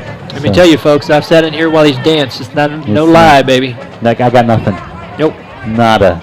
I mean, I have to dance out of time to be able to keep him in whatever time he thinks he is, because he's really confident, and you can't tell him he's out of time. You just got to let him roll with it. It's a spirit thing. Just let the spirit. Oh yes. And I do what I gotta do. Well, speaking of spirit, I'm gonna put some pizza in this spirit right here. There we go. Halftime upon us. It is 16-14. A great job by the Vista Rangers coming back to narrow the gap down to 2. But how? Just real quick, Trey. How grateful is the defense that halftime is upon them so they can catch their breath? Oh man, yeah, that 9-minute drive. That doesn't usually happen in high school football. No. At all. And it wasn't a big play drive. No. Right? It was a bunch of little dink-dunk, 5-yard runs. Yeah. No penalties, just doing their job. So. Yeah, and Vance that was the Vance show right there, running the ball. And we actually, we had some good plays and made some, but when he needed to make the throws, what's our quarterback's name? I'm sorry, folks. Norrell, number 10. Norrell, that's correct. When he needed to make a throw, he did it. Yes, he did. So it was impressive, but you know what we do every time? Coaches for Vista do a fantastic job of making some adjustments at halftime. They really do. They absolutely That's not do. lip service to that. They really have made some really good adjustments at halftime that have made a difference in the game, and I expect that to be no different here. The coaching staff next door have been silent observers. They haven't been as animated as I have been, but No. they're going downstairs to talk about some great scheming. So we should have a great second half. Enjoy Westwood and Vista Ridge bands. Trey Grubb, Michael Rose, Skylar Gillespie, and a cast of characters. This broadcast brought to you by the Vista Ridge Ranger Booster Club. We'll see you in the third quarter for more Vista Ridge football. Stay tuned.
Thank you, Coach. Yes, sir. Thank you.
Okay, ladies and gentlemen, that was the 8th grade middle school students from Henry Middle School and Stiles Middle School joining the Ranger Band in a performance of Land of a Thousand Dances.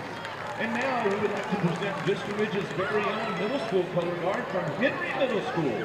These students have been nothing but amazing in the short time that they've been working together, and they can't wait to showcase their new skills. The color guard does much to enhance the marching band show. They bring color and pageantry to the music of the marching band, and they help the band communicate the emotion of the music through visual expression. It's a highly skilled activity that requires many hours of practice to achieve a high level of excellence.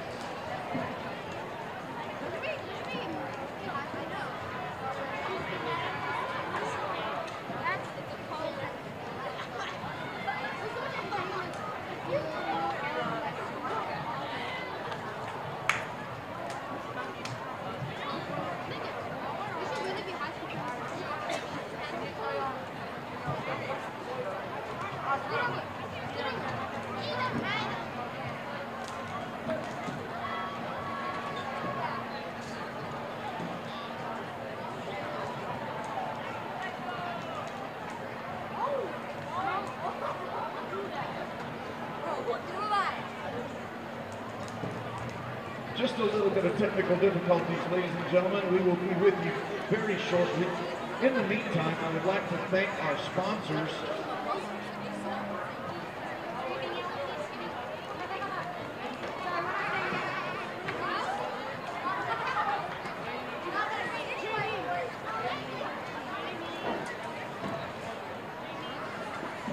I'd like to thank our sponsors, our partners, the King family at Minuteman Press, Headline, our diamond sponsors, Bush's Chicken, platinum sponsors, Lindy Clark and Stephanie Jagan with SD Real Estate, and Steve Hutchins with Romance. Our gold sponsors, Stephanie and Daniel Delgado with Taco Mai, and Sheldon McGahee with Face to Face Bar, and Sushi's Beer. We thank you to all of our sponsors. This week's band member of the week is Ivan Young. This week's color guard member of the week is Chloe Wallace.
Robert Herring, Pat Miller, and Aaron Sanchez. At Styles Middle School, Darcy Williams, Jenna Yee, and JT West. Best wishes for a great year to come to all of the fans, students, and directors. We look forward to seeing them here and their parents here next year as part of our amazing Ranger Band family.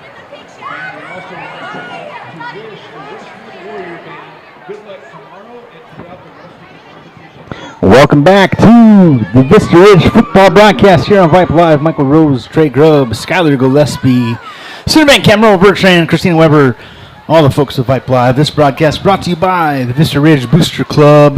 Thank you all for being a part of the broadcast tonight. 16-14 halftime score. Westwood rolling here in the first half, and then the Rangers coming back a little bit. Nice job coming back there. That last possession of the second quarter resulted in their second touchdown to bring them within 2, and they're going to get the ball back here as they deferred to the second half. So it'll be Vista Ridge coming up on offense. But man, Westwood threw everything at the Rangers here with that pooch kick to get the ball right back after a field goal to go up 9-0. Yeah, you know, you and I talk about it frequently because of the experience with coaching and putting pressure on players to see if they make a mistake. Mm-hmm. That's, you know, something you always try to do. And pooch kicks, as much as I hate them, that's essentially what you're doing, is you're putting pressure on somebody who's not used to catching the ball to have to come up and catch it. Mm-hmm. So, good call by Westwood. They definitely threw everything at them. And I thought the offense really responded well.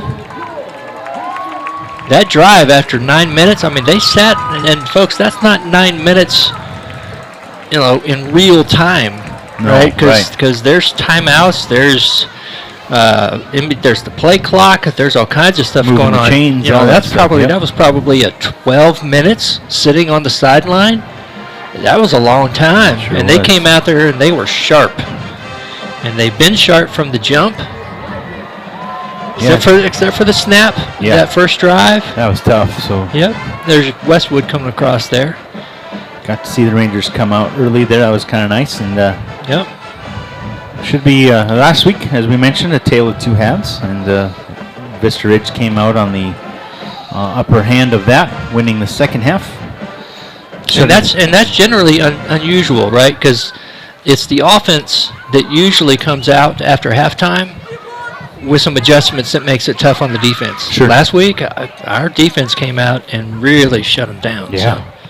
Yeah, I think that's, I wonder, just guessing that, Coach Roderick and the defense, almost got home to Norrell a couple times. And Norrell using, being very elusive and just a fantastic left-handed slinger right there. But, yeah, I've eluded a couple of blitzes, and hopefully that might be something to do. They need to knock that young man on his keister a couple of times to get him off rhythm and out of sync a little bit. So. That's definitely the first half without a sack. I'm pretty sure we've had a sack. Yeah. At least one in the first half of every game this year. But he does a great job of stepping up into the pocket. Not a lot of, you'll see high school kids, they'll feel that pressure. Yeah. And if they step up, they're running. Mm-hmm. They're not stepping up, absorbing whatever pressure's still around them and keeping that head up downfield. He does a pretty good job of that. And like I said before, left-handed quarterbacks, I don't know what it is, but it just looks cool. Yeah, it sure does. And this young man can roll to his left and to his right and throw crisply and right on target. He's got himself a nice tight spiral. Jake Pando and Tian Murray back not so deep this time, standing at the 20-yard line. And Jake Harris is going to... Jake or Jack? Let's double check right here. JJ is what I call him. Zach Harris. I wasn't even close. Zach Harris. Pooch kick, angling to the far side. Murray fields it right about the 16-yard line, coming up to 20. Angling to the near side. Nice get the edge to the 25 to the 30, coming around to the 35, 40. Flag on the play. Pando might have gotten called for a block in the back right there. Might be coming back, but great run by Tian Murray. Great return. And looks like we're going to be going backwards on this one. It takes a lot of guts and speed to go from one side of the field to the other. That's Sure a long does. way to run for 10 yards. I think Murray really just wanted to turn the Jets on. He hadn't had a chance to do that for a couple weeks. Yeah. And a holding call against the Rangers will back him up. A spot foul will put him back inside the 30 to about the... I wouldn't say anything yet. You don't know what's going to happen. That's right. Let's see what math does. Well, it looks like he's calling it to happen on the 35, which would mean 10 yards that way. So, let's see if he stops at 10. Yes, sir. Boom. Trey Grubb with the call. Boom, he says. First and 10 for the Rangers. You got the call wrong, but the position right. Oofta. Okay.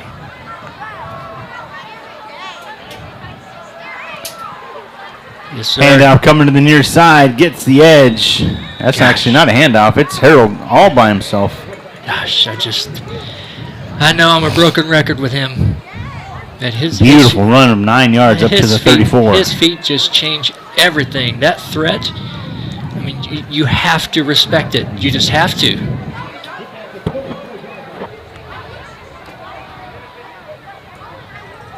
Handoff coming up right up the middle. Bounces to the right side, up across the 35, all the way up to the 40-yard line. A first down for the Rangers. Nice little run right there by Isaac Garcia. And the Rangers moving very well right there. Yeah, pedal to the metal. Let's go. Gain of 6 and a first down. Harold takes a snap. Handoff coming near side. That's Garcia. He's going to be met by a host of Warriors. Knocked backwards for about a yard, maybe 2. Yeah, that was kind of busted from the jump. I think he was a little too far out to the right side. And so when Harold went back, he either turned the wrong way or was not expecting him to be that far out to his right. So that handoff was kind of this game is a game of seconds, right? And that was a couple used up trying to get that handoff done right. 2 receivers to the top of the screen. Harold takes a snap. A little delay right there. It looked like they were wondering if they heard a whistle or not. Harold's going to take off running once again. He'll get the edge. Lowers his shoulder. He'll gain about 2 yards up to about the 40. It'll be 41. So a gain of 2 will be... Wait. I can't. I just cannot. No, we lost 2 on the first, and he got those 2 back. So, just saying. Oh, they stood at the 42, and then they moved back to the 40. Yes. Whatever. Yep. You gotta wait. 3rd and 10. You gotta wait till the center's on the ball. Oh my goodness gracious, Trips to folks. the top of the screen, one to the bottom. Harold looking to throw on 3rd and 10. Flushed out. Nice pickup right there. Good job. He's going to take off running. Lowers his shoulder up across the 45. It'll be 4th down and about, looks like 3, all the way up to the 47-yard line. I just love it. Harold did a great job right there. Shoot. And here comes Duchesquette to punt it away back to the Warriors. So his opening drive is... I did not want them to punt. I didn't either, yeah. I did not want them to punt. I think they got that. Could have got those 2 yards. I really do like him putting that ball down and running. See if we can get a good punt here. Put him deep in their territory. Duchesquette takes the snap. Has to take a step back. Puts his foot into it. It'll be fielded at about the 25. Make that the 20. I'll wait. Attaboy. Folks, ridiculous. Really, it is tough because the job up here really is to down and distance, and it's very difficult if you don't know one of them. Ball placed at the 24-yard line. 10:09 to go here in the 3rd quarter. The Rangers trail 16-14, and the Warriors will have their first possession here in the second half. And we can't really say 3rd down and something. That doesn't work. Generally have to throw out some yardage. Here we go. Rangers fresh off Rangers defense, fresh off letting them go 80 yards for a touchdown. Bunch formation, handoff. Stewart trying to get something out of nothing, and he'll get up maybe a yard, maybe 2. He gets up across the 25 and pushed back by a host of Rangers. It'll be 2nd down and 8. Ball at the 27. Interesting to see him out there instead of Vance after Vance had such good success.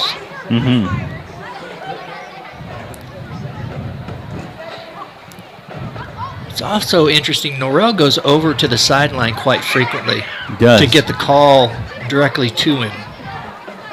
Trips to the top of the screen. They're bunched tightly near the slot. Norrell takes a snap, looking to throw, has plenty of time, throwing downfield, has a receiver. Oh, good. Yeah, baby. Oh. Incomplete. Thank you, Lord. Oh, that's a heartbreaker for that young man, but a huge gift to the Rangers. The intended receiver, that was number 13. That's Lane Wood.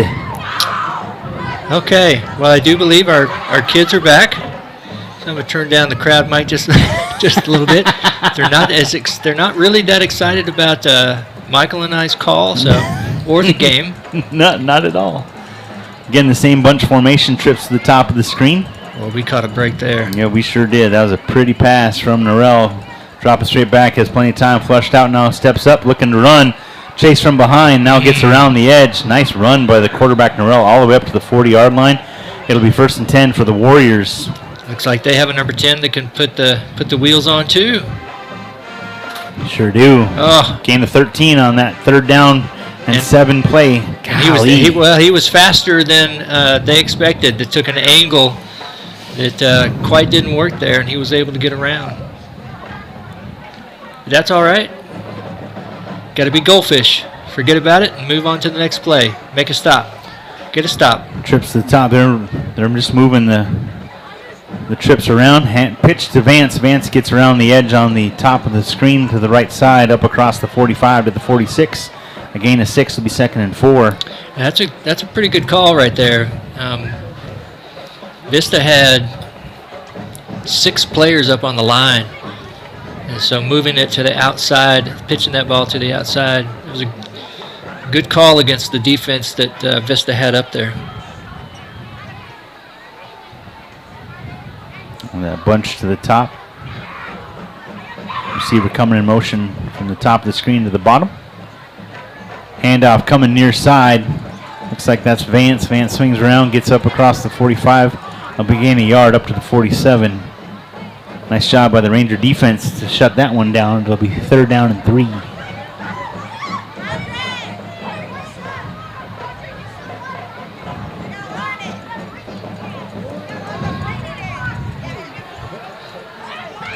Play clock winding. It'll be down to 20 seconds here.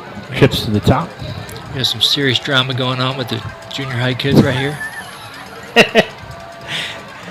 Norrell looking to throw. Now he'll pull it down. Takes off running. He'll be short of the 1st down by a yard. It'll be 4th and 1.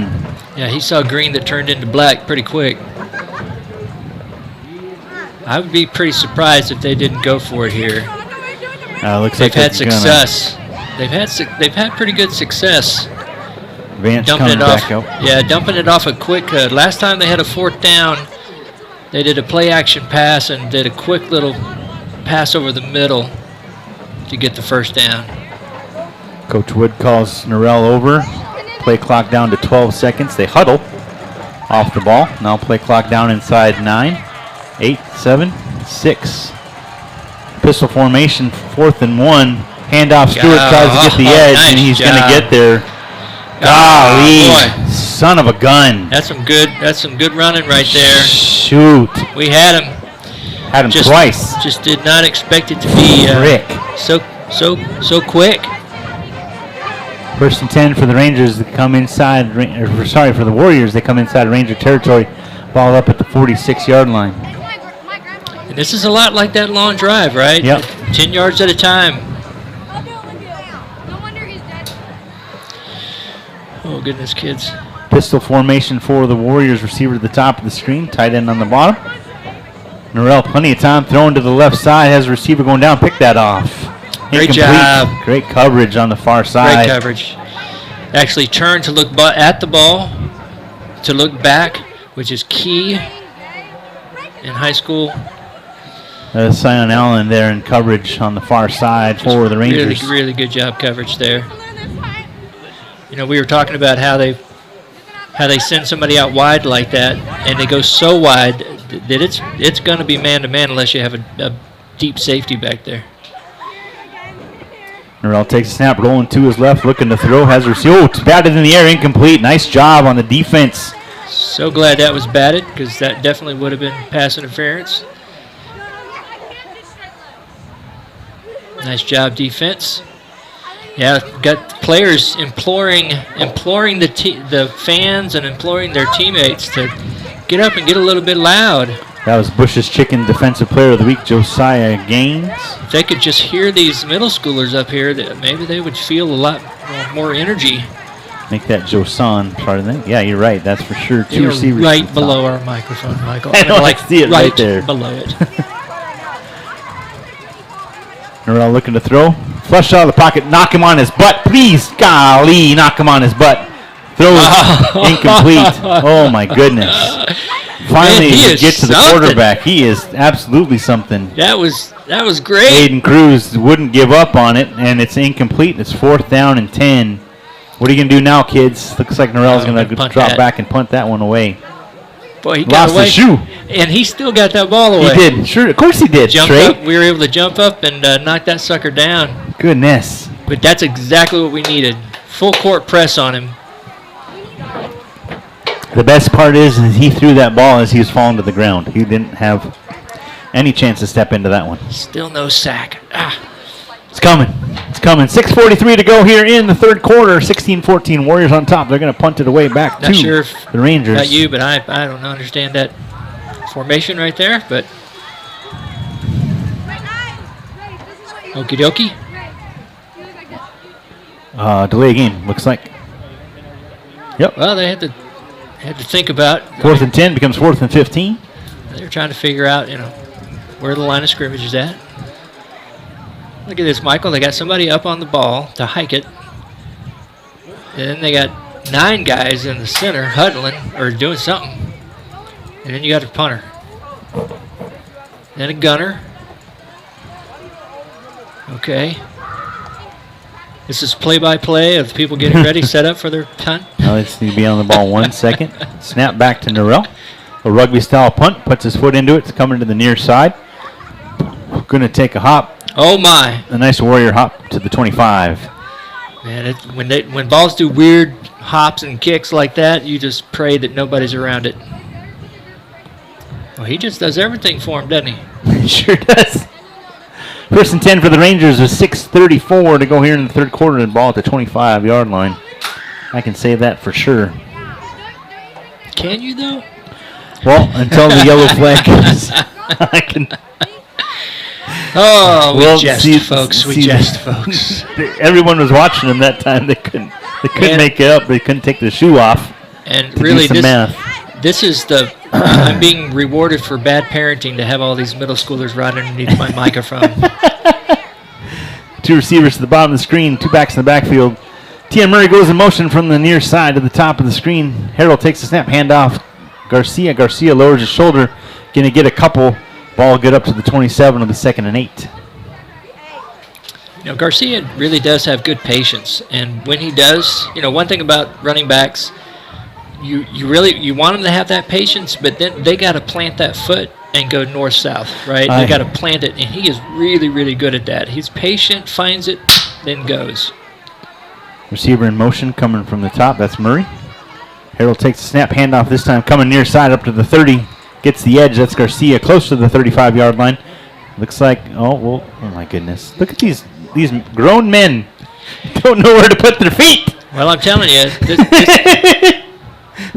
Ball at the 33-yard line. It's 3rd and 2. Good job by Garcia getting to the outside there, and great blocking. 2 receivers to the top, 2 backs in the backfield. Murray's getting a workout, coming near side. Takes a snap. It's Harrell, handoff. Yep. No dice. Going to lose a couple more back to the 32. Loses a yard, I beg your pardon. It'll be 4th down and 3. Dadgummit. That's one of the you mentioned Garcia doing what he's supposed to do, but now we're going to punt again. Garcia, what I've seen from him too many times is he takes the snap and stands up. And he looks to see where he's going to go instead of just hitting the hole. Trust the play. If you're designed to go through the gap, then go through the gap. If you trust that your linemen are doing what they need to do, and you're going to get a couple, and you stand up and try to make something happen, that's what happens. It's 4th down, and Duchesquette's going to punt once again. Warriors sending somebody, but they're not going to get there and let this one roll. Nice punt by Duchesquette. It's going to take a Vista Ridge Ranger roll. Well, at least it did for a hot second. It goes back 1 yard, but it's down up inside the 35. It'll be 1st and 10 for the Warriors, somewhere between the 30 and 35 yard line. No, and that's a good point, Michael, about Garcia and what he's doing there. What I like to see is when he's getting inside there and doing a jump cut, doing something like that. Because you're right, standing up as soon as you get the ball, that takes that second away. And this game really is about seconds when you're talking about the defense flying to the ball. You want to see quicker decisions and maybe a lack of faith in that hole being there. Trust those big uglies up front. They're doing their job just as best they can. It's 1st and 10 for the Warriors at the 32. Snap to Norrell. Take handoff to Vance. Vance going nowhere but backwards. Nice job by the defense of Vista Ridge. Knocks him back 4 yards back to the 28. 2nd and 14. That's Josh Bruton getting in there. While we're here, I was going to give a shout out to the fine folks at Georgetown High School who made these rosters for us on the 11 by 17 paper. We've been using them. We've been using ever since. So us old We're dudes. old guys here, folks. We need help. Sure do. In many ways, but we definitely need help in reading those small numbers, letters. 2 receivers to the top of the screen. Quick throw to the far side. Nice job by the defense. Swarming once again. A gain of about a yard. It'll be 3rd and 13. Wow, guys. Nice job. Yeah. Couldn't get the block. Wide receiver was out there. Couldn't get the block. And generally, you can blow that up. You see Aiden Cruz trying to get the fans up. The fans up in the student section. Sometimes it's just a little, there's the energy's just not there, and fans don't really understand that players really do feed off of that. Mm-hmm. They really do. It helps them. This is 3rd down. This is a big down. 1 receiver to each side. Now the receiver coming in motion from the top of the screen. Norrell rolling to the near side. He's hit as he throws. It's going to be a loose ball. Who's going to get there? It's still loose. Who's going to get on top of that one inside the 20? It could be Vista Ridge football. Let's find out who got the ball. Yep. 72 lineman was able to fall on top of that. Man, we had a shot at that a couple of times. 4th down, 4. Nice job by the pressure of the defense, getting to Norrell, chasing him down, just rolling to his left there, and wow. I'm kind of with the players. We need the student section to jazz up a bit. Lost 11 on that one back to the 18-yard line. That was a big play. It's huge. 4th down and 29. And Norrell's going to punt this one back to the Rangers. Puts his foot into it, end over end. Tanner Brosy's there, and it's get away from it, get away from it. It's going to be down inside the 45 at the 41-yard line. Great field position for the Rangers. There's 2:56 to go here in the 3rd quarter. Yeah, y'all don't know, but they can hear us, so. Great job by the defense there. That was some pressure they really needed to put on him. Is that technically a sack? Yes. Yes, all right. We got our sack. That's definitely a sack, yes, indeed. Nice job there. Because there was an empty hand when he tried to throw that, so that was a loose ball. It was a strip well, they were just ferocious. Mm-hmm. Defense, the motor can't stop ever on defense, and they showed a really good one there. 2 receivers to the top. Receiver coming in motion on the near side. That's Murray. Harrell fakes the jet sweep, has a receiver going in the middle of the screen. It's caught. Touchdown, yes, Rangers! Sir. Jack Podlack with the catch. Nice pitch and catch for 41 yards from Jack Harrell. That was all about the RPO right there. Tia Murray made the Warriors bite hard, and Podlack was all the way downfield on that slant right in the middle for a touchdown. Dang. Well, I don't know if you could hear the coaches next to us, but they saw it open, right? They saw it, and they're just like, throw it! Throw it! They also think that the players can hear us. That was just in the nick of time, so they weren't wrong to be pleading Yes. for Harold to throw that baby. It's a perfect throw. Got the swinging gate here going on. Looks like we're going to go for 2, Trey. Yeah, 2 try to be up receivers to the near 6. side. Isaac Garcia in the backfield. Heffelfinger coming in motion. Heffelfinger gets the handoff and no going. Nice read by the Warriors. The 2-point conversion, no good, but it's 20-16. Yeah, that's always tough to go wide like that when there's speed. That is one thing that I wish we saw more of. I wish we saw more of Harold checking out of the initial play call. Right? We did see that more in the first. I seem to remember we saw more of that in the first game, where they would look to the sideline more frequently to see if there was an update to the play. That might have more to do with the fact of learning, right? Learning the plays, learning things, because it was at the beginning of the year. But definitely not poo-pooing a touchdown. Westwood has 7 offensive series so far in what's winding down of 3 quarters, and your Rangers have 6, and the Rangers take their first lead of the evening with 2:48 to go here in the third quarter. It's 20-16. Michael Rose here along with Trey Grubb, our QA back at Vype Live. That's Mr. Skyler Gillespie. We appreciate all y'all being a part of this broadcast tonight. And again, it's brought to you by the Vista Ridge Rangers Booster Club. Well, just so you know, on the scoreboard, I hadn't changed it yet from second to third, so it's technically still the second half. Okay. Or second quarter. So Second quarter, all right. Yep, we got a nice long game ahead of us. Excellent. Sorry about that, folks. Skyler, we're worried on that one. Don't you blame Skyler. Cornwell kicks this one deep, fielded up to 10, up to the 15, to the 20, to the 25, making a move up towards the 30. And that's where he'll end his pursuit of greatness. Yeah, so I've talked about it before, but it's the little things. I don't know if you noticed, but the guys, when we do kickoffs, those guys on the outside, those gunners coming from the outside, they always push that guy toward the middle, right? And that's the whole design, is to try to get that guy to where he's not able to get to the outside or see a crease. If he's going to beat you, it's going to be straight up the middle where most of your guys are. So just, once again, a shout-out to the special teams doing a great job tonight. And now it's time for the defense to play their role.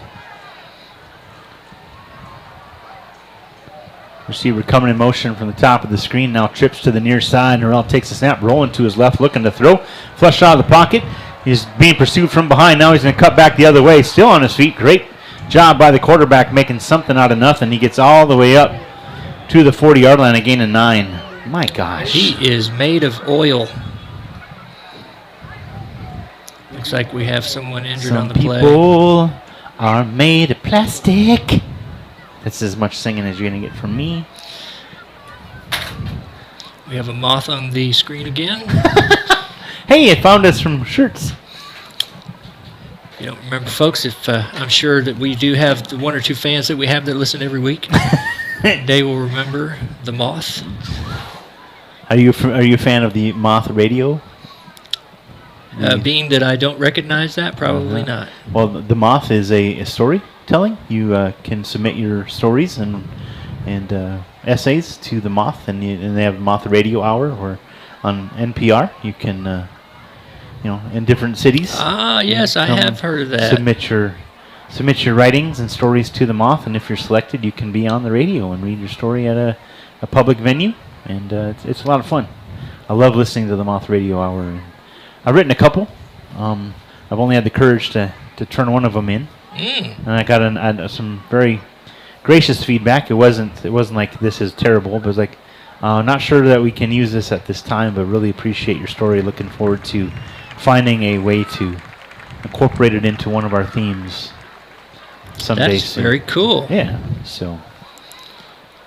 Well, Stephen King he got denied. That's right. So Joe Gaines is the injured Ranger. He's coming up off the field with a little help from his friends. Friends being the training staff, but good to see him up on his feet. A little help from my friends. Is that Joe Cocker? It is. Or Ringo? It's Joe. Lend me your ears and I'll sing you a song. The Wonder Years. You can't have my ears. I'm sorry. I will try not to sing out of key. Boy, I bet that would be hard. Well, yeah. I'll try not seeing a key. All right. We definitely don't think anybody's listening. No. 2 receivers to the near side. 2nd and 1 for the Warriors. Let's go. Ball at the 40-yard line. Norrell takes a snap, looking to throw. Flushed. Knock him down. Yeah! Yeah, baby! Getting pressure up in there. Good job by all the guys getting up in there. Aiden Cruz. I hear some cowbells. And the kids seem to have left, so I'm going to turn the crowd mic back up. And we're just kidding, folks. We know there's lots of you out there listening to us. And we hope you're enjoying this call. Hope you're enjoying the game. Coach is coming down and telling the other players to get excited. It's another big 3rd down. Receiver in motion from the near side to the top of the screen, and we got a dead ball here. Something is amiss. Looks like a timeout called by the Warriors. 1:19 to go in the 3rd quarter. Your Rangers are on top. And wow, that was a huge play by. Speaking of huge, The I don't know defense. if you see the water person down there that has hair, I don't know, down to her or to their calves. That's some long hair. Remember Crystal, what was her name? Crystal Garrett, what was her name? A singer that had super... Crystal Gale. Somebody is listening to us, and they just texted and said, we are listening, and it was way out of key. Don't it make my brown eyes... I'm not really sure who that is. Don't it make my brown eyes blue? Okay. And yes, folks, I do have control over turning down his microphone, but I would not do that to y'all because the great Michael Rose, even the referees can't bother him right now. Well, that's probably not true, but look at that. We got a football player out there in shorts. Just kidding. Everybody's wearing shorts.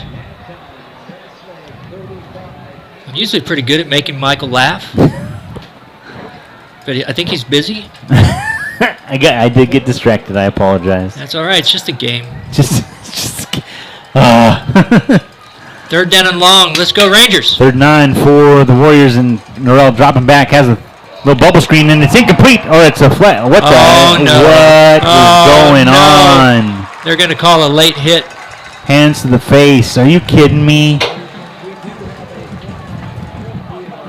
Are you kidding me? On the court, he's saying he grabbed the quarterback's face mask. Hand to the face. Yeah. Well, you can hear the fans agree with Michael. These referees are not our favorites. Okay, Michael's going to go outside and scream. So I'm going to stand right here. We get passionate about this, folks. We love our Rangers, and it's never helpful.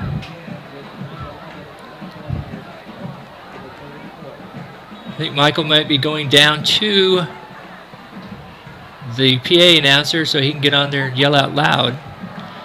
So we have a 1st down with 1 minute left here to go in the 3rd period. Davis goes out to the right, takes a snap, looks into throw to his right. He's going to be stuffed right there. No go. That's one of those plays where we talked about you got to have those blocks out there. And the blocks weren't there, and our guys were able to get to it and get to it quickly. Michael is back. He's let me have my little test of play-by-play. I was listening out in the ante room. You're doing a great job, Trey. Thank you so much. Yeah, I'm with you, friend. I'm with you, friend. Now, we know they're trying to take care of the players. It's just sometimes we get a little frustrated with that. So we'll move on, though. 2nd down, 10, going deep down to the left. Way over his head, and since I was calling Oh, come on. Wow. That's a late... I can't. I cannot. So that was way over his head. So... That was way over his head. Uncatchable, and it was uncalled for. So the other referee is coming into him to, I think the other referee came in and said, "Are you sure it was not uncatchable?" And he's going to stick with his call. He's the one that's made a handful of these questionable calls, for sure. It is unbelievably crappy and unbelievably ridiculous. I can't. Regardless, you don't wait that long. Well, at this point, you can tell by his stance, you can tell by how the other referee came over to him. This is the ref we have, and like we talked about many times as a basketball coach, I would tell my kids, the referee is who he is, and you need to play to that. Now, there wasn't a whole lot there wasn't a whole lot that Emmy Landers could have done there.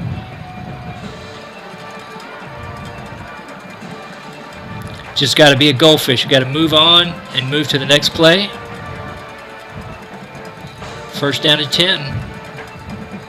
Inside the 40-yard line for Westwood. Stepping up in the pocket as Norell is going to take off running. He's pursued. He'll be brought down as he gets up close to the 35. It looks like they'll spot him. It'll be second down and about 8, or actually make that 7 as he gets up. I mean, one thing that we can always say is that UIL always looks at these games, and they always do training for their referees. And there's definitely been some missed calls, and the referee, you can see it right now. The referee from the other side is coming over to him to talk to him about it. It was uncatchable, and they're more than likely during the week, whenever they do review this stuff, he'll get some teaching. These folks are just regular folks. They got day jobs. They come out here, but we expect them to do the professional work. And when it's that egregious, it's just very hard.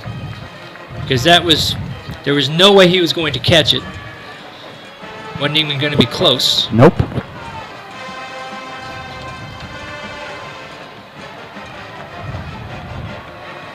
Now, I appreciate you giving that perspective, but still, if you're a group of people with a job to do, you need to get together and you need to make sure that you have a conversation. If one saw it one way and another saw it another, you need to have a conversation, and you need to be humble enough to say, "You're right. I was in the moment," or "Nope, this is what I saw. You didn't hear what they said. You didn't see what they did.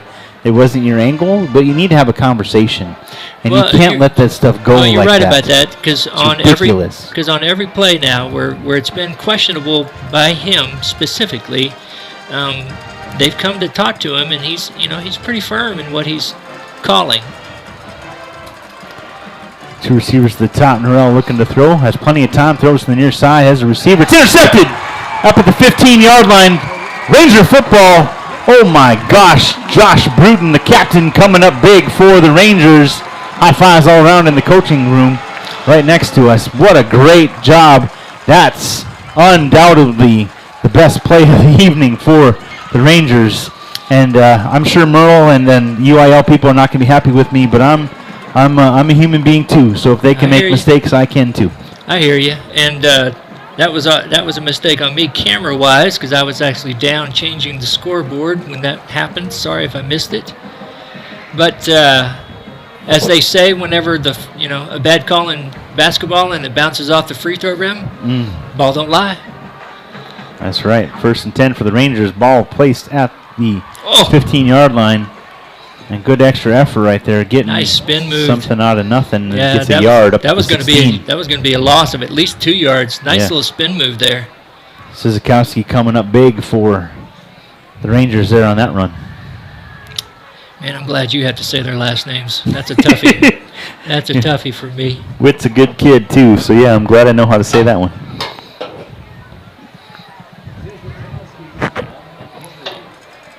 Yeah, we need at least to drive down, take a lot of time off the clock here. 11:17 to go here in the 4th quarter. Murray in motion. Harold takes a snap. Looking to throw. Has receiver going down the far side. A little pushing off, and there's a flag coming in. And that's what we're looking for. It's consistency. It's same referee. Couple flags. Same referee, and they're going to talk about it. Oh, darn, it's not the same referee. That referee's down here. I was giving him props, but he is down on this side. I believe I'm right about that. Pass interference against the Warriors. It'll be a first down for the Rangers. Ball will be moved up to the 29-yard line. Look at me trying to help the ref out. My son would be so upset with me. Oh, make that they're right. I'm wrong. 31-yard line. I like the fact that the Warriors thought it was way back there. That would have been great. Two backs in the backfield. Jackson Harrell in shotgun. Receiver to the near side. Two to the top of the screen. Ball finally set by the umpire, and we're underway. Play clock down to 20 seconds. Harrell now steps up. Calls a new play at the line. Now he'll back off. Receivers still staying in their places. Another play call. Down to 10 seconds on the play clock. Harrell takes the snap. Drops back. Looking to throw near side. Has Podolak up over the top, and it's caught up at the 35-yard line. Heck yeah. Let's go. Let's go, Rangers. Oh, my. All right, folks, that's not going to happen again. I'm going to stare at the camera now.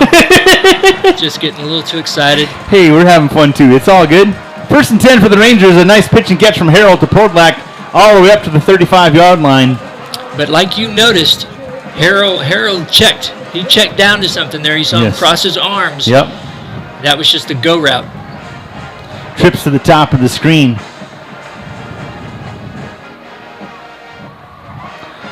"12 seconds on the play clock. Game clock down to 10:36. Trips to the top. Snap, handoff, bouncing to the outside. Sizikowski, another spin move up across the 30, down inside the 30 to the 28-yard line. A nice run on first down of about 7 yards. It'll be 2nd and 3.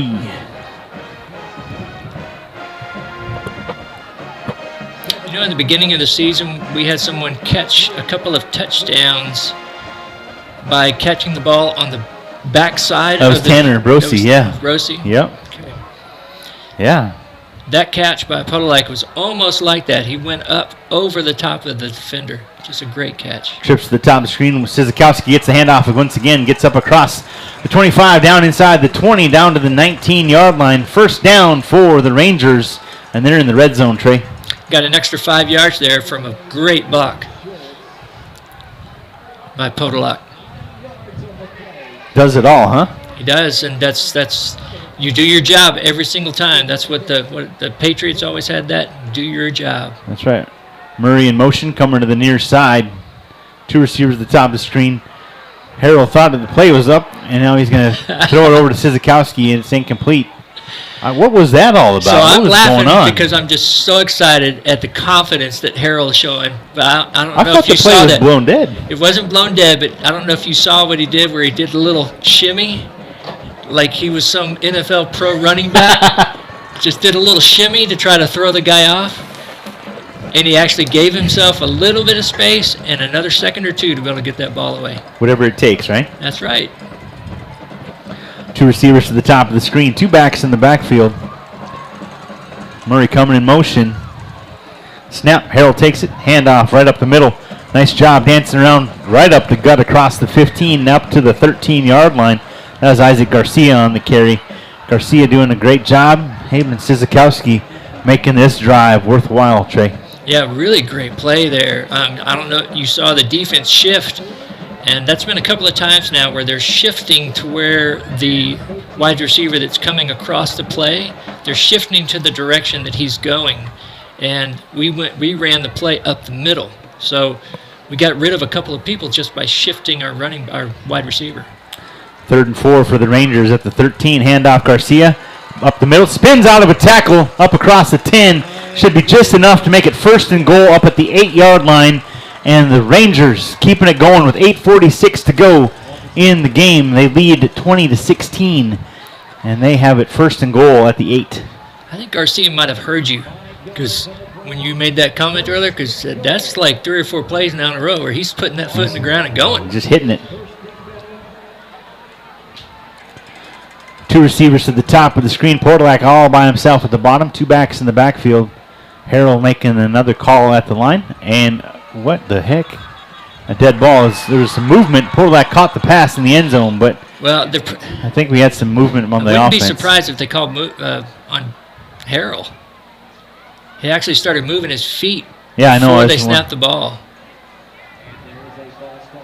But we won't know who it's against. But my guess would be got a him. little excited. Yeah, Harold did definitely Well, you dance saw him. around a little bit. Well, he saw something, right? And he called that check down to just the go route.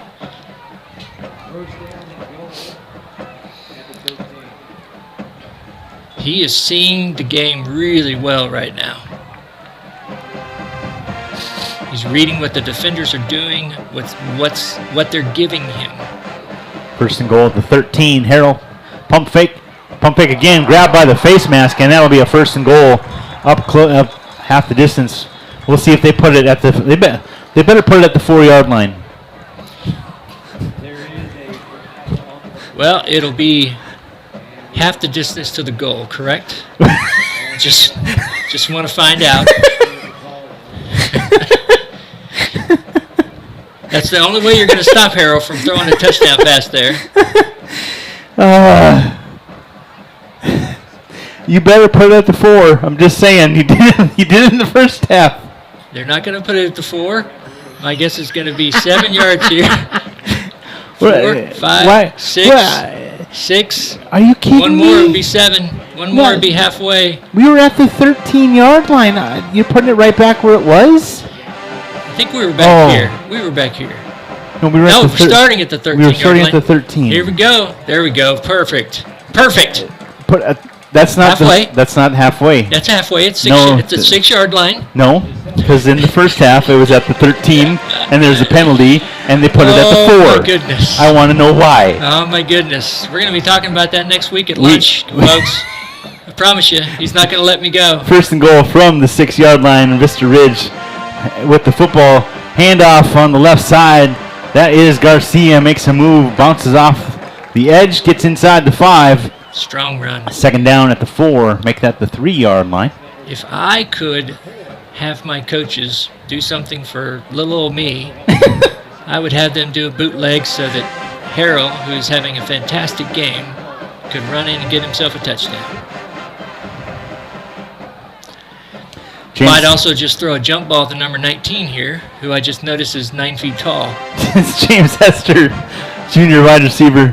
Murray coming in motion from the top of the screen, overloaded on the near side. Handoff, touchdown Rangers! Isaac Garcia with his 3rd rushing touchdown of the night extends the lead for the Rangers. So instead of putting him over there to throw a jump ball, they put him over there to block. Yep. And there was plenty of blocking on that play. Oh. I'm not sure he got even touched. That's what's up. So no reason to go for 2. Yep, good job here. Put him up by 11, so it'll be 2 scores no matter what. Cornwell for the extra point. Snap, spot, kick on the way. It is good. It is 27-16. Rangers on top here with 7-11. How many points have the Warriors scored this half? Nada. And what happened last week? Shutout. All right. Second half, shutout. That's what's up. That's what's up. Here we go. So yeah, folks, we love our Rangers. We sure do. Get a little passionate about it. A little. A little. Just a little bit. And if you ask me, I'd like Michael to run out a little bit more often. I kind of had fun doing that little one play-by-play. Hey. Don't go down that road. Everybody listening and watching right now is going, no. Michael needs to do it. Michael. No. Give you a little quick shot here of the band over there. Nice. Giving it all they got. Oh, look at that. They're even doing a chant. Referee. Just kidding. I'm always here to make Michael laugh as much as I possibly can. Nuts and bolts. We have some good history with that. 7-11 left in this game, and they're up by 11. Let's go, Rangers. Cornwell will kick this one off once again. Back to the Warriors.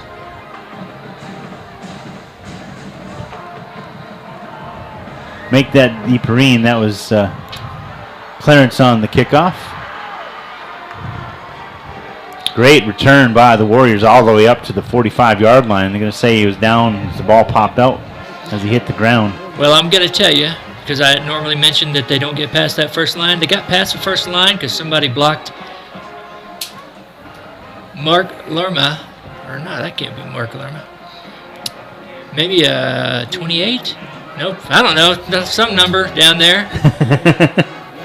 They blocked him in the back. Yes, it was Mark Lerma. Okay. Mark Lerma got blocked in the back there.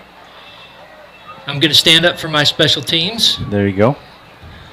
Just to let everybody know, Josan, as they call him, Joe Gaines back in. He went off a couple series ago. He's back there at corner. That's always good to see. 2 receivers for the Warriors to the top of the screen, 1 to the bottom, 1 back in the backfield. Owen Norrell takes the snap, dropping straight back, looking to throw. Rolls to his left. Has a receiver caught up across midfield. Spun around and dropped. Forward progress they're not going to give him forward progress. Why would they? Oh, my goodness. Wow. Okay. So that was almost an interception. And, we've been talking about Norrell and how good we think he is. That was his 4th read on that play. He went through 4 reads on that.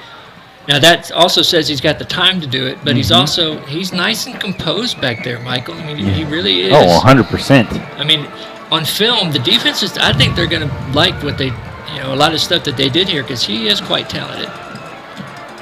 Norrell takes a snap, rolling to the near side. He's going to be hit. Ball loose. Who's got it? There's a big pile up right there. And Owen Norrell is on the ground and slowly gets up. We'll see who's got the football. Whoever has it, it's at the 45-yard line of the Warriors. Oh, goodness. 72 got on the ball again. That's the second time he saved a fumble. But Caden Dees laid some wood. Yes, he did. Number 18. Laid some wood. He was just... I'm sure he had it all game long. He's been trying to get to 10, and 10 has just been elusive. And he got to him that time. Now he is getting congratulated and dapped up and all kinds of great things right there. Number 18 on the bottom of the screen. Already at 10 on the play clock. As they break the huddle, it's 3rd and 10. Ball at the 44-yard line. Trips to the top of the screen. Norrell rolling to that side. Has a receiver caught midfield. Lowers his shoulder. Hit as he gets up across the 50 and close to the 45. It should be enough for a first down. Ball will be placed, I believe, right there at the 45-yard line. Yep, it needed 10, got 11. Yeah, that looked like a little bit of blown coverage there. Looks like we had 2 guys take 1 player. Good read by Norrell. We'll take little chunks of yards. We're up 2 scores. Definitely want to keep him in front of you. No big plays is what you're looking for here. Trips to the top. Norrell looking to throw to the left. Has a receiver downfield way over his head. Tangled up. Don't you? And laundry as Josan Gaines gets called for interference once again. And I am a little tired of that. Well, that one might be a little bit more legit, even though the ball was about, 10 yards over his head. Definitely could have caught it. It's uncatchable, and you need to factor that in. It's okay. It looks like they're waving it off because it was uncatchable. So he got overruled that time. Thank you very much, gentlemen. Thank you. He was, I don't know if you remember, but the referee I told you that came over and talked to him last time, he just overruled that. So that's good. That's good. That means they probably got together and talked about it. I very much appreciate that. I decided that, need to... What did you see? This is what I saw. The coaches are definitely not happy. We're already down to 10 seconds. They probably spent 15 talking to referees. 5 seconds on the play clock. Trips to the top of the screen. No one to the bottom. Norrell takes a snap. Dropping straight back. Steps up. Flushed around. He's going to throw it as he's hit from behind. It's incomplete. It'll be 4th down and 10. Nice job by the Ranger defense. Holy cats. Was that Gabe? That was Gabe getting in there. Gabe Moore coming up big. The Gabe had tackle. 2 guys blocking him and stuck that big left paw out there. Got a hold of him. Just a fantastic job. We talked about it earlier. When a quarterback is having a lot of rhythm like he's had this game, just trying to get somebody in there, right, to create some sort of pressure on him, just to not make it as easy as it's been. To play before, where they had the missed call.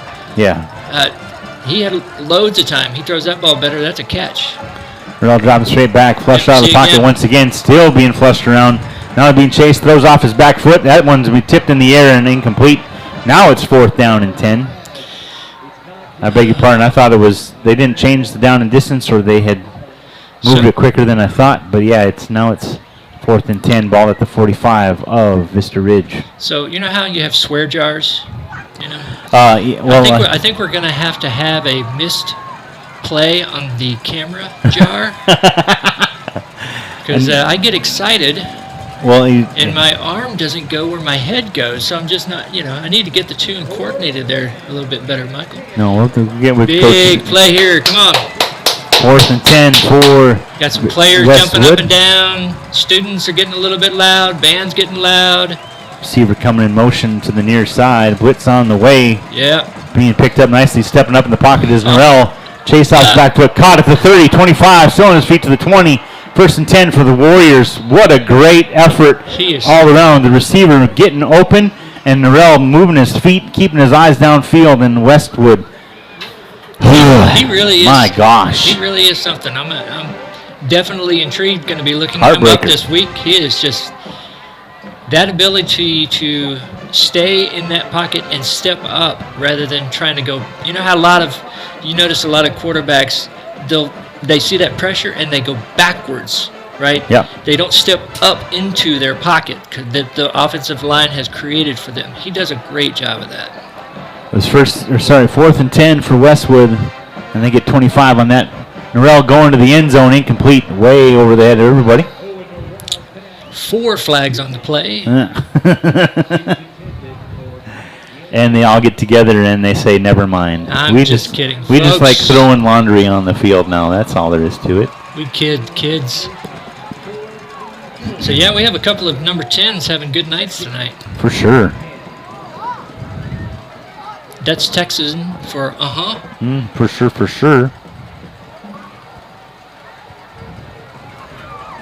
Norrell and company having to go to the air a lot more here in the second half as they now trail by 11. I have a holding there. Man. So you want to switch high schools? Come over here and sit out a year? That would be nice. Just kidding. I love my Harrell. A shout out to one of someone very special to me, a big Austin High School Maroons fan listening in. Appreciate you. Oh. Actually, not only an Austin Maroons fan, but an Austin Maroons alum. So my mom, who, by the way, shout out and some prayers for her. She broke her wrist the other night, and so she had surgery today. But she's doing great. But she went to Austin High in '63. Oh, wow. Cool. She's class of '63. And my wife works at Austin High and has for 20 years, something like that. I think so. Goodness, time flies. Norrell takes the snap, dropping straight back, throwing to the end zone, has a receiver, but it's way over his head once again. Good coverage downfield by Emmy Landers. Sorry, folks, I'm going to laugh because every call now for the rest of the season, if it is over their heads, I can guarantee you Mr. Michael Rose is going to say, that is over their heads. I just need people to know. He's going to have nightmares about this, folks, this week. He's going to call me up. He's going to call me up at 2 in the morning and say, Trey, come over here. I'm having a nightmare about referees calling deep mistakes. All right, here we go. 3rd down and long. 3rd down, and we need 11 points. Norrell takes the snap, sticks back, and just lets it fly left. It's going to be too long. Over their heads. Thank you. Yes, sir. And that was 4th down, so that should be it. Not sure why they're still out there, unless that was 3rd down, and now it's 4th. It is now 4th down, excuse me. So that's what happens when you let Trey take over. So it's 4th down and 20. And Norrell's going over to his coach and saying, do we have a 20-yard play? Coach says, yes. we sure do. We had a 25-yard play just a little bit ago. 4:04 to go here in the ball game. The Vista Ridge Rangers on top, 27-16. It is 4th down and a country mile for the Warriors. Norrell, plenty of time, lots of time dancing around. Now throws to the end zone. It is intercepted. He's going to take it out, folks, up to the 5. That's Josan Gaines. Nicely done. He thought, hey, let me do something with this one, and maybe I shouldn't have, but that's okay. 1st and 10 for the Rangers, and they take the ball right back. Excited kids. That's right.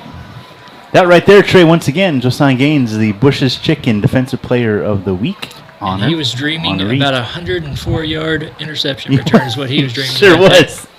Taking this baby to the house. So Norrell, I know I speak his favor quite a bit this game, but I am quite impressed. Oh, definitely. He really stuck it in there. Absolutely. He took a wallop, waiting for that play to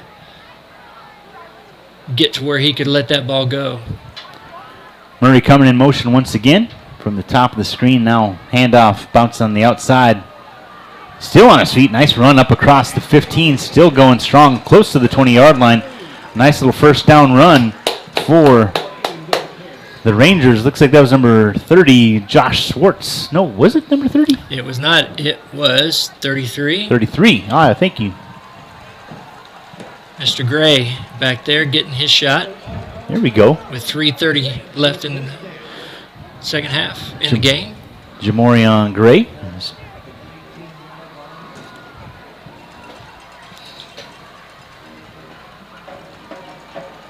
It'd be interesting to see who your player of the game is at the end of this. Yeah, I was thinking about there's the whole defense here in the second half. Handoff to Gray, bounces to the outside, gets about a yard, maybe half a yard on the carry. Well, you know who I think is going to be the player of the game? My nickname for him now is Legs. Number 10. Number 10. Right on. I was thinking number 10 or number 4, and if I want to go on the defensive side, I'd give it to number 18. Oh, yeah. He's been all over. Pressure in this second half has just been intense for Mr. D's. Yeah. Motor. D's on D. That's a defensive juggernaut tonight. Coming up big when he needed to. Harrell takes the snap, hands off right up the middle. That's Gray once again, I believe. Yep. Okay, it's a couple more up to about the 23-yard line. It'll be 3rd down and about 6 or 7. I do believe they're going to take a timeout over there on Westwood. Timeout with the names number right there. 2:22 to go here in the ball game. Vista Ridge on top, 27-16. Michael Rose here along with Trey Grubb. Our QA back at Vype Live. That's Mr. Skylar Gillespie. Thank you all for being a part of this broadcast tonight. Once again, brought to you by the Vista Ridge Ranger Booster Club. Appreciate their partnership and support. Of course, you folks, go to Vista Ridge Football, I believe, VistaRidgeFootball.com. You can check out all the news information about the season, about the coaches, about the players, about the Booster Club, all the events, and, of course, all the sponsors that scroll across the screen. Make sure you go and thank those sponsors with your patronage. Make sure you get out there and at least if you can't go and have some dinner or maybe go and use their services, that you at least give them a shout out and say thank you so much. And there's quite a few of them, and hopefully by the season's completion, which will be a few weeks from now, we'll be able to start listing off some of those sponsors and giving them some props. And even like we had Coach Romero here tonight, we'd love to have some of those sponsors come in and join us in the press box and promote their business and lend their support vocally to the Rangers anytime they'd like, any time at all. Jamorion Gray will take off to the sideline, and Isaac Garcia comes back in. 2:22 to go here, 3rd down and 6. Handoff, Garcia trips over his shoelace, gets up across the 25 to about the 27. It's going to be 4th down for the Rangers with 2:15 to go. And another timeout called here by the Warriors. It'll be their final timeout. So what do you do here? You're up by 11. I know you're deep. I know you're deep in there. But you're up by 11. If you get a 1st down, game's over. If you don't get a first down, maybe they go for a field goal, try for the onside kick. If you punt it to them, maybe they got to go 60 yards to try to score, or 30 yards, 35 yards to be able to get a field goal and then an onside kick. Yeah. There's a lot of things going on. Duchesquette's got a good foot, and he is out there getting warmed up, loosened up. Yeah, I think you put pressure. I think you put pressure on their offense to have to do something, and so you, even though you might feel gutsy and want to go for it in the game, might as well give it to them, make them have to go a long way without any timeouts. There's a 2-score lead, so one thing you can't do here is a high snap.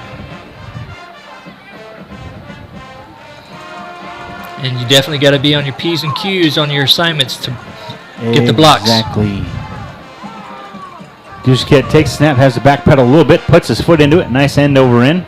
It's going to be take a nice hop. It's going to take a Ranger hop, and it'll roll to the sideline inside the 45 and out of bounds at the 41-yard line.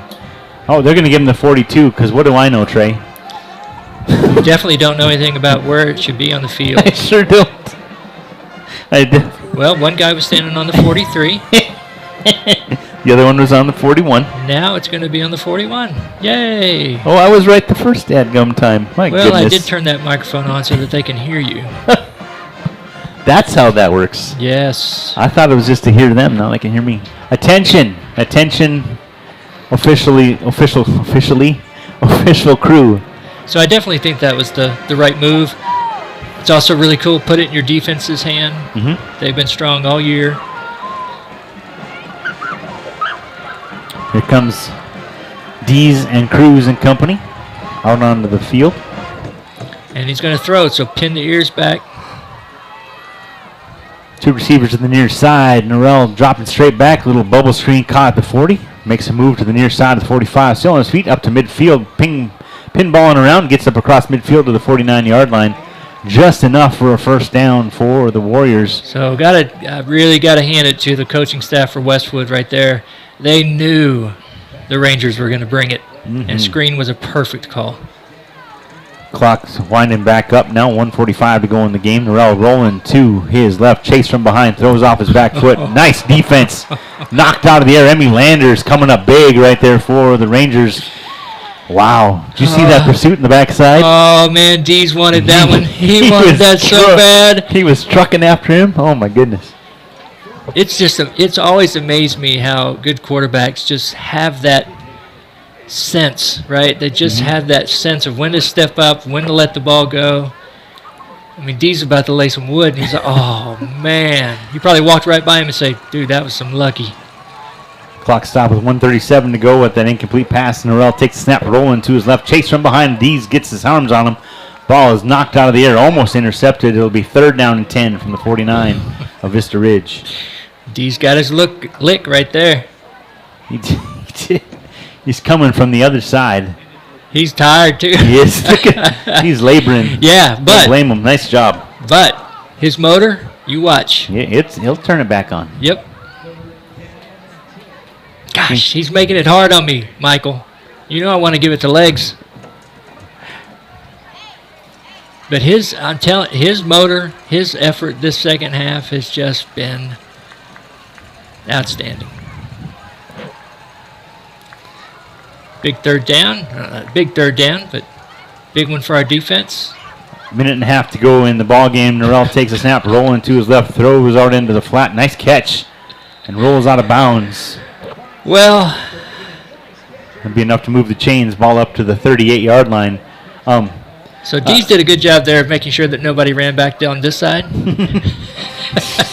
Keeping contained, that's all. Yeah, poor guy. I mean, he's just exhausted. Clock stopped just long enough to move the chains. Now it's winding down to 1:11 to go here in the football game. 1st and 10 for the Warriors. Ball at the 38-yard line. Down to a minute as the ball is snapped. Norrell rolling to his left, looking to throw off that back foot as a receiver streaking down. It is incomplete. Ooh, That was a nice play, actually. it was. Nice play. Good safety work there. Max Lerma looked like coming over. I think that might have been Basto coming over.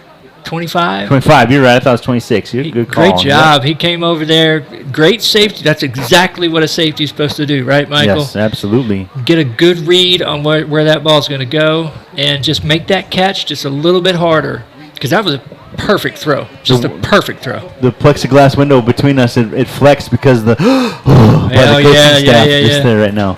Good pursuit and a bubble screen, and a flag comes in late, and it is caught by Stewart. He's still on his feet up across the 25, down, ball loose.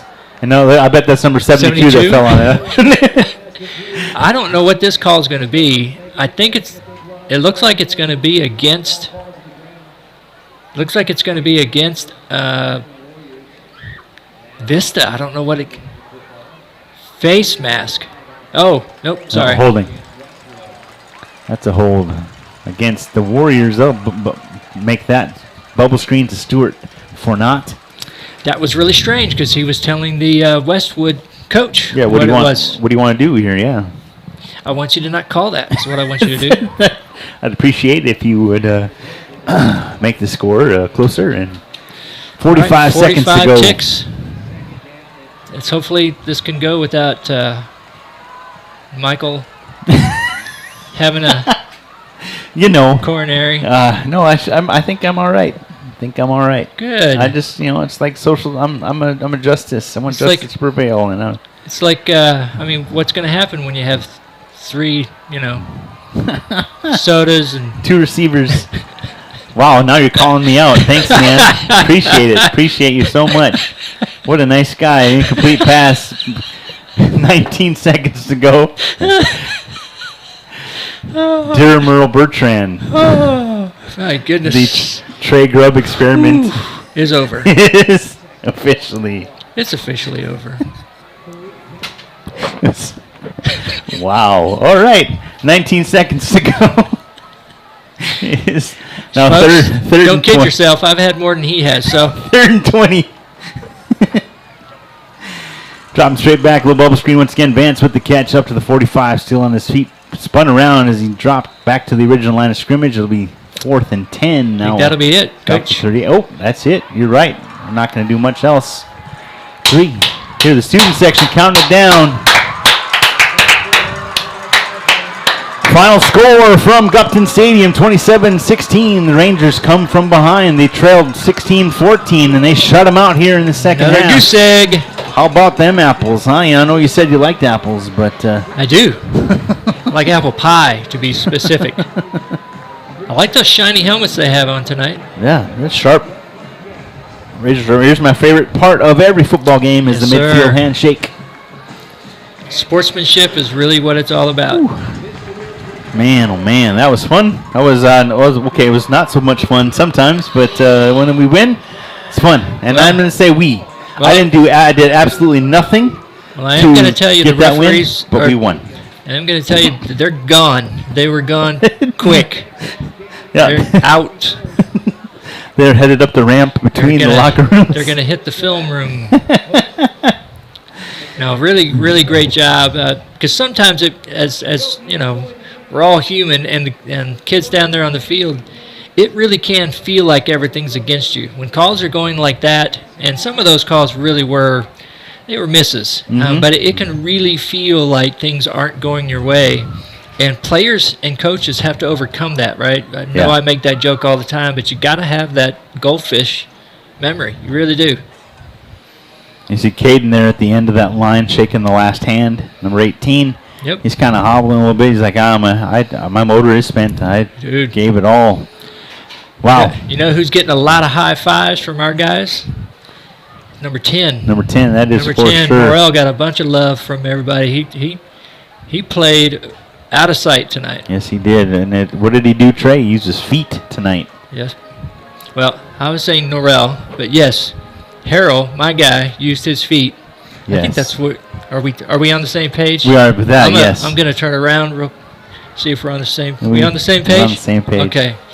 But yeah, no. At the end of that, it looked like all of our Vista players were really giving a lot of love to number 10 over there at Westwood and Norrell. Oh yeah. But to your point, yeah, my guy Legs, I thought his poise as quarterback tonight was really, really, really great. And you can see Westwood across the way. They're giving high fives to their student section. Yeah. That's really cool, too.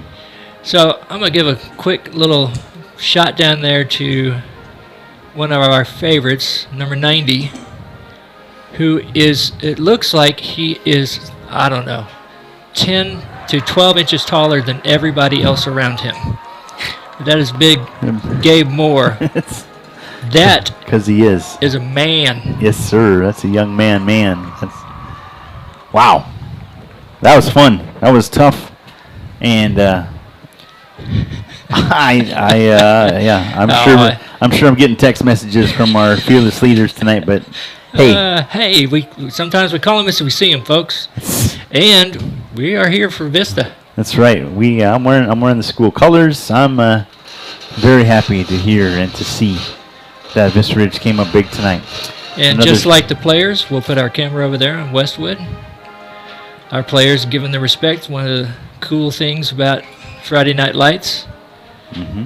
After before the game, we're all athletes. We're all students. After the game, we're all athletes. We're all students. Absolutely. And as you mentioned too, just the friendship and camaraderie between these kids. They've been playing against each other, with each other, their whole careers. Well, 72, the one that landed on all those fumbles, he's the one that came out and sort of gave some low fives to all the defensive linemen out there. Yep. I'm sure they've known each other. Because a lot of these kids, like my kids, started in this district and ended in this district, and that's a really great thing for children. Is for them to be able to grow up in an area and have lifelong friends like that. Dylan's still friends with people that he was friends with when he was 4 years old. Yeah. Same amazing for Jordan. That's good stuff. All right, we'll have our huddle up. Get to see him dance a little bit. Well, once again, this has been an amazing turn of events, a tale of two halves. The Vista Ridge Rangers trailed 14-16 at the half, and they come back and win 27. 13-0 in that second half. That's pretty amazing. A job well done. Isaac Garcia did most of the work. Jack Podolak came up big as well. And just a fun evening all around. Congratulations to Coach Scott and to all the Vista Ridge players. It's been a heck of a week in preparation, and they continue to strive for greatness. They are being relentless. They did a great job. Caden Dees, I think I'm going to give it to him because Norrell had to turn it over in the air the whole second half, and a shutout was pitched by the defense. Yeah, so I'm big on Legs, and I thought he was fantastic tonight. But I think Dees, I think that pressure that they were able to change up, do something, but to get in there and cause Norrell to have to feel rushed at times, even though there were times where he made great plays out of that, there were times also where he had to make the perfect throw or make the perfect play, and you're just not going to be able to do that every time. So if you're putting pressure on them all the time, you're going to have a win because they're not going to be able to handle the pressure and do well every single play. And the only way to make that happen is the motor to not end. And it ended right when I said it wasn't gonna. Yeah. But it was only 2 plays left in the game. He gave everything that he had. So. Sure did. So wow. And we shout call to it out special on teams D's as well. Yeah, and I will say that us scoring right before the end of the half, the first half, right after that 9-minute drive, that was really big. It was. That was really big. Didn't put us, into the lead or anything like that. No. But put us within, Coach could go in at halftime and say, we're down by 2, and we've had the ball 3 times. Or 4 times. So, defense, keep doing what you're doing because we're on a path to have good things happen. And so I thought that score at the end to drive down where it started with 2 minutes and 30 seconds left, and they actually scored with 30 seconds left in the quarter. 2:19 and it ended at 37 seconds. Yeah. It was so well just done. Great catch by Podolak to do that. So just a good job by the team all the way around. They looked a lot better tonight than they did last week, and that's all you can ask for, growth every week. Aiden Cruz and all the captains coming out in the middle. Josh Bruton, there's Jackson Harrell and Michael Rocha. They are all in the middle. They're going to lead everybody in the jumping jacks. Going to jump around a little bit. Congratulations to the Vista Ridge Rangers. There they go. And I think with that we will say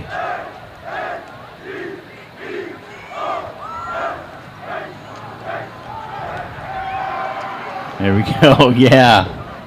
Right on. That's how you break it down, Trey.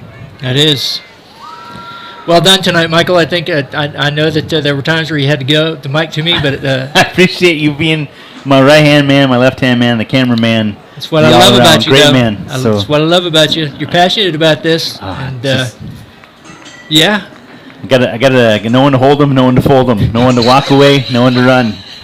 I wrote that myself. Just came to me. Well, it's either that or bash your head into the plastic glass in front of us. Gracious sakes. Yes. Holy cats. Holy cats. Holy cats. All right, folks. Final score tonight, 27-16. The Vista Ridge Rangers extend their record to 4-2. They are 3-0 in the district. Yeah. And we will be traveling on next week, so we will see you next Friday. Who are we playing next week?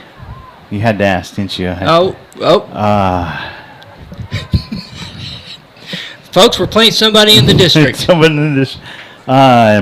Stony. Stony Point, okay. Yeah, good. So we're going back to Round Rock. So we. So I should have. So being a good color coordinator and analyst and partner, I would have seen that Michael said, "We're playing next week." Because normally Michael would have said we're playing such and such next week. I should have read that much better, Michael. I apologize. No, I have to double check because I don't know. You're dumb. You don't even know who we're playing. That is not true. We've had a good tough game. I'll tell you what, Garcia is going to be in some ice baths.